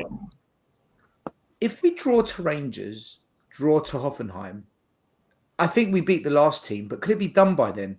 Because now for me, there's a lot of pressure going on to these games. I wasn't too worried about Rangers before tonight, but after watching us tonight, Ibrox is an atmosphere. They will be up for it now that they're above us and they can smell a chance of automatic qualification. They beat a Lyon team against all the odds. That wasn't meant to happen. I'm now worried we go up. Nice, they played Nice. They played in Nice. Oh, Nice, beg your pardon. And they are struggling. They're struggling badly still this season. Nice in the French league. I think they're bottom 4 or 5. They were predicted. They were predicted to. Sorry, let's look at this table again. Yeah, they were predicted to lose tonight, Rangers, but they won it. I'm just wondering. This isn't like are we being a little bit cocky here, thinking we'll beat Rangers, we'll beat Hoffenheim, we got this. Oh, is this what we do every year? My problem with the Rangers game is actually Ange, because not Ange himself, but like the Rangers fans will be literally up for that game because Ange is kind of like as an ex-Celtic manager. Then God knows what's going to happen that night. Anything could happen. And with the fans as well, I've basically seen majority of this fan base go into this saying Roma's going to be a pushover. And I thought we'd get the win as well, but I had to tell a lot of people that Roma ain't no fucking mugs, mate. All right, they're having a terrible time at the moment, but they still got players that can catch us. I've been saying it before we played them. And a lot of people just saying we're much better than them, everything else. The manager's going to outdo him, everything else. Ranieri ain't no mug either. He's been there, done it, got a storybook as well. And I just think we made a big mistake again. Us underestimating as fans, and also the manager going back to his own ways. Ian, Nice are 5th in France. My mistake, they're 5th, and they've only lost 2 out of 12. Yeah, they're not doing bad at all. They're not. They're not. This is what I mean. They were expected to beat Rangers tonight, and Rangers, it was 4-1. Was it 4-1 in the end? I've not seen the final scores. Listen, I'm not going to lie to you guys. I'm a little bit worried about that game now. I'm a little bit worried about the game. Romero should be back at the weekend, I've been told, and Nick is back in training. So can he go full strength in Europe? Whilst you've got to go. Rangers, you've got to go full strength. Let me look at the fixtures. Go and win that. Let me look at the fixtures leading up to that game. Fixtures Spurs. I think we've got Roma and Chelsea. Then Fulham and Chelsea still. Yeah, right. So we got Rangers 4 days after Chelsea. Then 3 days after we've got Southampton away in the league, and then 3 days after that we've got Man United in the cup. So he can't go full strength in all these 6 games. Like, look, guys, in the next 19 days we've got 6 games. We're depleted. 9 in 28 days still. Between the first and the 29th, we've got 9 games. He cannot go full strength. I'm sorry. He's going to have to. You can't. Right. He's now going to feel what Poch, Conte, and the other managers felt. And that is, you need to start prioritizing. Are you going to go for the top 4 or are you going to go for the cups? And otherwise, everything collapses. We don't have the whole lot. This is what the other thing is with Ange at the moment, I mean, after he's just said that, I'm like, done and dusted, basically. But there was a chance he could have got a bit of respect off of me by adapting again, I say, to the situation where we've got Forster in goal and we can't afford to use inverted wing backs and run up the top. Okay, today he's still letting 2 goals, but he made some excellent saves. But we all know he's not a good keeper. He's okay at best. Yes, shot stopping, as long as it ain't diving to the bottom post, you got a chance. I think he's better than Vicario at coming out to catch a ball. There's more of him, basically. Sure. But we're also going to see how many points Vicario also saves us, like about 12 last season, and he saved us a few points this season. And this is where the manager is going to have to bring it back deeper. Otherwise, we are going to get absolutely destroyed. Dan, I don't think in my opinion, I don't think he's as bad as people think. Who's that? I don't think he's terrible. I just think he's okay at best. I thought one save down to his left today, he got down. You know. Do you mean the backlash? Or There was one, was it the Dybala shot? There was one in the first half where he dived to his left and took the ball out the corner. Yeah, it's that one. Yeah. I'll tell you where Forster's weak, right? One, distribution from the back. Tonight, he played one ball too quick and we got caught. There's another pass he played out and they caught us. His distribution is shocking. The second thing he's not good at, if you get the ball in the corners, he's not getting there. He hasn't got the speed and mobility. If you look at the first goal, that header ended up in the top corner. Great header. For me, Vicario saved that. Wasn't it? I think that was a great header. Yeah, but you say Vicario would have got it. I'm saying Vicario saved that. But that was perfectly placed. Ian, my point is Vicario saves that, in my opinion. I think he saved that. So if you want to beat Forster, just get it in the corners. He ain't getting there. Yep. Forster is an old school goalkeeper. He's a Peter Cech. He's Oliver Bierhoff. He's a Buffon. What? He's a Peter Schmeichel sort of thing. The header did not go. Stay on your line. To me, stay on your line. That's Adam, you're wrong. Go look again. That header went top corner. Right in the corner. To me, Dragonson shouldn't have made the foul, first of all. No need to foul the guy out there. And secondly, who was picking up the Ndika for the header? I mean, the guy's 6-7 yards out. He's out of free header. That's not what right. And if we know we're going to do this, and Vicario can save a couple of them, but we know Forster can't, we're going to have to adjust to something. For me, in this sort of situation, even though I want to go free at the back anyway, I've got to have Dragusin in that game over Romero. And the reason being is we are going to need someone who can help him in corners, set pieces, whatever, who can actually head that ball. Dan, don't forget, Roma scored 3 goals tonight that were disallowed. One was blatantly offside. The other 2 we're talking an inch. Were they offside though still? Huh? Were they offside? I mean, you've seen them with the lines drawn. The one. There was one where he was like a couple of meters offside all day. Yeah, we saw that. That was the second one.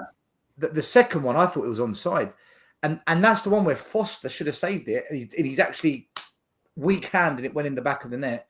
The third one, again, it was marginal. But look, at the end of the day, VAR is VAR. We can't argue it. But there's 2 goals tonight. It could have easily been 2 goals for them. But likewise, they also got away with a couple of counterattacks where we just fucked it completely. Because Solanke hit the bar, and I think it was another chance. I think Roma hit the bar as well tonight, actually. Oro hit the bar. Yeah, they did. Oro hit the crossbar as well, the free kick game. Right? It's definitely going to be a weak spot with Forster, though, because people are just going to say, right, just throw the shots at him left, right, and centre. Because, like you said, you get the corners, you've got a good chance of getting him. He's not flexible. Forster must be freezing having his winter fuel payments. Well, he's only 36 for fuck's sake. Or 38. But Foster has to guess. That's the problem too, right? Because if he goes the wrong way, he can't recover. Like that's what I'm saying. He's got no flexibility. He's not flexible. He's an old school keeper, a David Seaman sort of thing. Stay on your line. He's not a sweeper keeper, not at all. People would appreciate how good Vicario is over the next few months. I'm telling you. No one has never said he's bad. No, I'm not. I didn't say that, Dan. That's not what I said. People would appreciate how good he is over the next few months. A good goalkeeper can win you a season. A good goalkeeper can win you a cup. Yeah, I mean, don't you remember when Real Madrid played Liverpool and Liverpool absolutely destroyed them in every way, except they just could not get past Courtois, however you say his name. Do you remember that game? And you know when people used to talk about Schmeichel with the great United team, how he'd win them 15, 20 points a season. Nobody talked about how he kicked the ball out. Everybody talked about his shot stopping and his saving goals. Schmeichel and Seaman probably won more trophies for their clubs as goalkeepers than any other Premier League goalkeepers. I think them two were. Premier League definitely with their saves, with their shot stopping. I'm agreeing. Dietrich, you've come on last minute. What wise words of positive energy do you want to spread for the channel? Well, what's positive? Everyone said that Angelo in this, he created a new system. He's gonna improve. Watch us play a low block like we did against Seba. And now look, he's never gonna change. This guy's a complete moron. I'm being honest when saying this. Like the way we were open, and then the comments later, I want to be entertained. Like, how can you defend this idiot? Like, honestly, like, I don't know what more to say. Like, people still think he's gonna change his ways, and then honestly, Ian knows my thoughts on Archie Gray. He knows I don't rate him, but I honestly feel bad for him. I really feel bad. The kid doesn't deserve it to be playing left back. And Bergvall, everyone said he's the next Messi. He's the upcoming talent. Doesn't even play. Doesn't even start, I mean. Dietrich, don't you think, though, by him not getting minutes, it's not allowing him to develop? Well, I mean, So why why didn't he buy start? him? Why not So why start buy him? So why buy him in the first place? Not No, for I now. agree. I agree. No, but Yeah. it's a long-term buy, isn't it? Archie Gray's a long-term buy. Ian, okay, so if it's a long-term buy, why is he within our squad? If it's a long-term, I will send him on loan. For example, Vuskovic, that's a long-term buy. He's on loan, getting minutes, and becoming a better player. Well, No, what is the... Dietrich, the answer to that is that they cleared out so many players in the summer. I mean, 16 or 17 players left the club. Yeah, we do this, Ian, though, we do this all the time. I mean, We always do it. Get rid of 12 players, sign a bunch of donkeys, and then we look at it and say, hold on, but we just did a clear out. What's gone wrong here? Well, look what you signed. If you're always clearing out, it means you're bringing in crap to replace the crap. If we think we need another clear out, then look at what we've signed again, right? But the problem is the only place we didn't clear out was the central midfielder where we have too many guys because we have Bentancur and Basuma and Sarr already. So we cleared out a bunch of guys, but not at the position to help Gray get minutes. No, hang on. Oh, you don't need... Scott, No, I don't... Scott, we got rid of Højbjerg and Skip.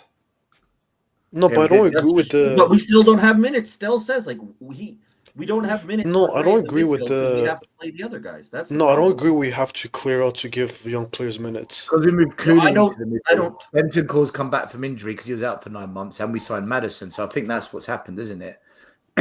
Which means Madison was there. Madison was at the club last year. Sorry, Bentancur's come back from injury. Kulu's moved into. Also, we don't actually play with the number 6 anyway. So how's Gray going to get minutes? Yeah. I just don't know how he's not at Leeds. It seemed like such a simple. Leeds is a quality championship team. He's comfortable there. It just seems so obvious for him to spend one more year.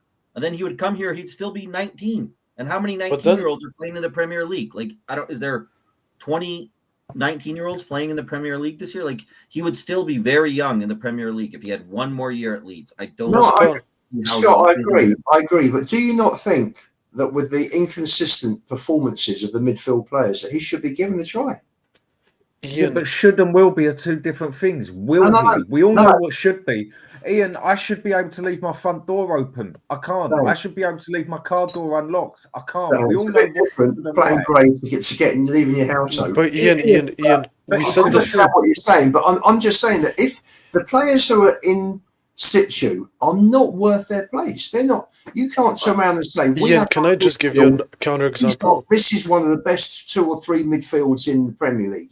We're probably not one of the best 7 or 8. The thing is, this is what happens, right? We smash Man United. You're not changing that midfield, and then we do absolutely shit. So then Andrew's got a choice: do I change the midfield? Or do I just stick with them? So he sticks with them. Then we smash the next team, and then the next game we lose that one. So Andrew's got another choice: like, shit, do I stick with them or do I change it? So he sticks with them, and then we win the next game, and then the next game after that. Because it's win, lose, win, lose, win, lose, he's not going to change it. Now, if it was lose, lose, draw, lose, then maybe he'll think, shit, should I change that midfield now? But because that hasn't happened, I think that's why he hasn't done it, Ian. In Europe, and these crappy Carabao Cup games, these easy ones we had like Coventry, that was the time to do it, but he never did it. I have a different take on that. So I think partly because we signed so many young players, like, the Oderberts, the Bergvalls, the Grays, it's a lot harder to integrate, say, all of them at once, unless you're literally going to do a proper rebuild from the youth like straight away. Project Youth, so that's one scenario. Yeah. Anyway, this rebuild was inverted commas. Also, for me, and I have another take. If we were on like a really good run, say we were like, top 3, whatever, you could possibly say one game in the Premier League, play Gray in midfield as a substitute, say, if we were on a good run before we played Ipswich, for example. I know we lost Ipswich, but it's just, I'm talking theoretically here. Dip him in for a game as a 6 then, because at that point you have a settled side. Changing one player isn't like going to completely disrupt everything. Sure. And you had 2 senior players around him. But because we've not got that either, it's like, I can understand Stell's concept of like, if we're losing all the games, maybe he'll change it. But yeah, I think it'll be better at doing that way. But because I have 0 consistency, you can't really do that. And because he has so many young players, it's like, well, if if Gray starts and Bergwall will be like, why am I not starting? And, it's just, we signed too many. At what point does he try and break the cycle of this inconsistency? I don't know. He just wants to I don't think we will, because I think it all comes back to not having a plan. Like if we kept, I actually agree with Ian on this. If you're going to keep him here, I think he should have been playing in the 6 with Basuma or Bentancur in Europe. I think you should have had a plan. And you said, this is what we're going to do. We're going to have him play beside an experienced player in Europe against Coventry, and that's our plan to develop him. And then we stick with that plan. And we don't, if we do lose a game, we don't get scared and deviate away from it. But it seems like our club, like I think somebody said earlier today, we had a kind of strong club, but not a strong side, like not our strongest side. So because we put Gray out on left back, and it's like we play all of our top attacking players, a pretty strong midfield for what we have, but then you put Gray in at left back, and it's like, what is the plan with that? Why are we mixing and matching players, playing Gray out there? Like we should have had a plan for Gray, and I don't think we ever. And then we stick with it. We don't get scared because we lose a game and things look different. So as much as I don't want him, I think he should have been at Leeds. I do agree with Ian. If he is here and you're keeping him here, then he should be playing not at left back, not at right back, not at center back. He's the one guy I think who should be playing center mid beside a Basuma or Bentancur in Europe and in against Coventry. And that should be the plan that you do and you keep. But that involves having a plan that we've seen so many times at Spurs. We never seem to have a plan like that, right? We never do something like that. Scott, you look at the ball he played for Johnson that led to Lancashire's goal. You look at the cross that he put in for Solanke when Solanke hit the bar. The guy can pass the ball. It's not a hard pass, Ian. You can see him. It's not a hard pass. Sorry? Anyone can do that pass, Ian. No, it's not an exceptional. Across tonight, it was a little bit of a hospital ball. It was played short, and he still got to it, and he still put an accurate ball in. I can play football. Whether he's up to playing midfield in the Premier League, nobody knows. Okay, let me ask you this, Ian. Let me ask you, Ian. Let's say you were the chairman, and I'll tell you, you have to find me like the 5 best midfielders in the world, like young midfielders. Would you even consider Archie Gray? Honestly, I can't answer that, Dietrich. I'm not a scout. But like if you had like to draw 5 names. I don't know who's out there. I couldn't. No, I just feel like if you said to me, who would you go out and buy that's a teenager for young talent? I have no idea. Because I just look, okay. Manu Kone, for example. And he was less than half the price of Archie Gray. For me, that's the guy I wanted 2 years ago. I can't believe he went to Roma on the cheap. I remember. That's the guy we should have signed. Yeah. I watch Youth Cup. I watch Youth Team in the Youth Cup. I don't watch Spurs play. I just watch the first team. I don't watch any continental football like a lot of you guys do. I obviously couldn't answer you on that one. For me, Archie Gray is a spicy Harry Winks and Skip. Oh, I don't know. Who knows? Winks was brilliant coming out of the academy. We ruined it. No, I'm saying like at the worst. We ruined him as well. When are you going to use how long's a bit of string? You just don't Winks was unlucky. You know, Winks was our best player in Madrid that night. It was one He game. done well at Barcelona as well. Anyway, Winks is coming back in January, according to reports. So don't worry about it. He's coming back. We'll see again, I guess. Yeah. No, did you read his interview in the papers last weekend? No. Not happy with Tottenham. Who? The way they failed to look after his career. What ex-player or ex-manager is happy with Tottenham after they left? Who leaves us and says really good shit? No one I ever mean, says it. Even Sherwood slates us. I mean, what was funny was the amount of people that I read on social media. Do you think they'll get the respect? Glenn No. Hoddle's rinsing us every week. It's absolutely. Listen, guys, I need to wrap it up soon, so I just want to go around quickly and just get a prediction for the Fulham game. It's a 1:30 kickoff on Sunday. We've just had a 90-minute game, well, 96-minute game tonight. Plus, we played Man City on the weekend before. What's your thinking on this one? What's your prediction, Dan?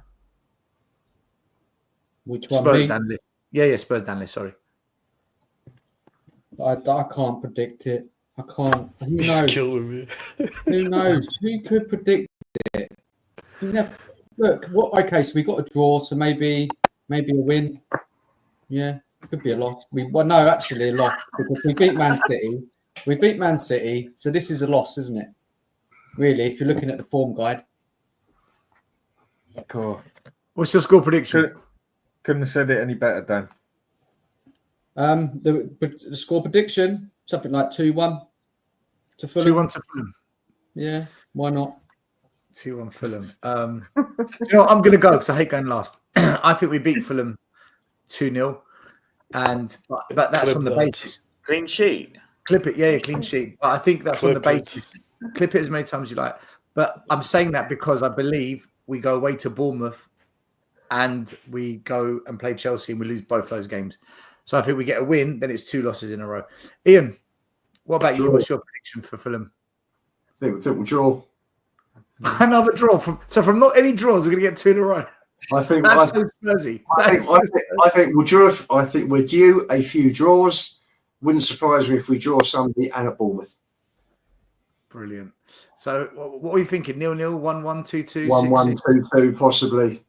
Score draw. All right. Scott M. Yeah, first off, Dietrich, we don't have to clip what Stell says because I've been on his show with Charlie when we predict all the Premier League games, and he changes his mind 10 times on the score. So That's he'll have so true. another 10 predictions between now and the game when Stell is going to have his predictions. We know that. We've seen that before. I think 3-2 Fulham. Wow, that's an emotional. I can't deal with that. Wait. Are you going to the game still? No, I sold my tickets to Dan. Dan's going with his wife. Dan, I feel bad for you. Well, he might predict to win, so he might be happy about it. Hasper, what about you? What's your prediction? Well, like everyone else, I have no idea what Tottenham's going to turn up. So I'm going to say 2-2. Just because whenever I predict we're going to win, we lose. And I predict we lose, we're going to win. So I'm just going to go with a draw. Another draw. This is nuts. Dan Hotspur Hood, what are you predicting, man? I go with my gut. I say we win 2-1. I go with my head. I say we lose 2-1 because it's time for a lose now. It's just the way the system's been rolling. But surely, it's what? No, not with Tottenham. It's more simple than that. It's one or the other, really. I'm going to have to say we're at home. 2-1 to us. 2-1 to us. Okay. A lot of people in the chat are going either 2-2 or 2-1 Spurs. Dietrich. Asper, did I go to you? You did. I did, yeah. Sorry, Dietrich. Yeah, 2-2. Yeah, don't worry. 2-2, yeah, sorry. You did the draw. I'm saying this because I know it's going to happen. It's going to be 3-1 Fulham. Whoa. Can I say... No, wait. I'll just to... Because we have Ben Davies and Dragusin. There's going to be a nuclear meltdown. Yeah, it's going to be a nuclear 3-1. If Fulham beat us. No, man. We can't lose. Don't worry. And Carlo Vinicius is going to score. If we get defeated, I've already got a thumbnail ready for it. I'm worried about Smith Rowe, you know. I'm worried about Smith Rowe. He's a good little player. They got Iwobi, Smith Rowe. How many ex-Arsenal? Even, what's it called? The guy that used to play Liverpool. The Welsh guy. Andres Pereira there as well from United. No, what's the name of the Welsh one that used to play Liverpool? He's Welsh. Yeah. They've got him. Harry Wilson. Is it Wilson? Yeah, he's got a banger shot, doesn't he? I think he scored a couple of goals recently. Yeah. And they got is it Ruiz up front? Is he still up front? Ibrahim, is it that his name? Yeah, he scored against us last year. Yeah, that's what I'm trying to remember his name. Let's see. I think if it's a close game, though, I'm worried Spurs getting tired towards the end. Wait. Whether that How can you just quickly, Sal? How can you predict to win and we have Lampos in goal? Because I just feel we're going to win this at home. I think at home we'll just. But yeah, I predicted 2 losses after Dietrich's. I think we lose to Bournemouth away and Chelsea. So listen, I'm usually wrong, so don't listen to me. We'll lose to Fulham and we'll beat Bournemouth, and then we'll lose to Chelsea. Yeah. Chelsea beat Southampton, lose to Liverpool. Beat Forest. Or the other way around. Beat Liverpool, lose to Southampton. Listen, there's a loss coming somewhere, right? There's a loss coming somewhere. We're live on Sunday. Come and join us. I don't know what time. Just go on YouTube and you'll find out. Be in the evening. Come and join us for the post-match analysis show. Also, a big happy birthday to Ellie. Happy birthday, Ellie. Hope you had a great birthday. Happy birthday, Ellie. Or it was her birthday yesterday anyway.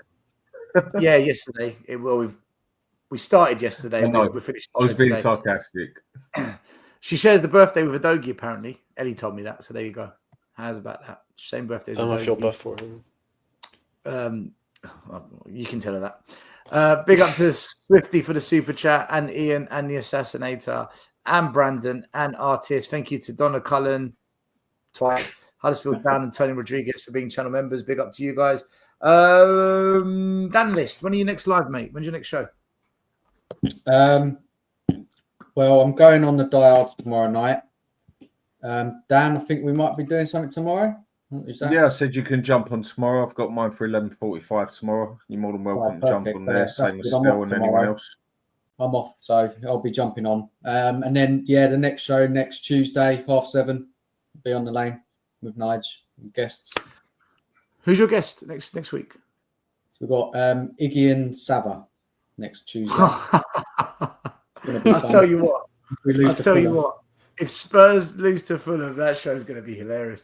There's a link to Dan List's show. Hotspur Hood, Dan, when did you say you're on tomorrow? Yeah, tomorrow about 11:45. Is that AM? Yes. AM. Okay. Only I go 11:45 PM, right? Check out Dan Hotspur Hood. Links down there. You got anything? Any videos you're putting online? Tomorrow 7:00 as usual should be happening. So yeah, and me and TJ will talk about Tottenham and random shit because that's what we normally do. It's just like whatever, really. Normally you two are just arguing with Harry Scarf.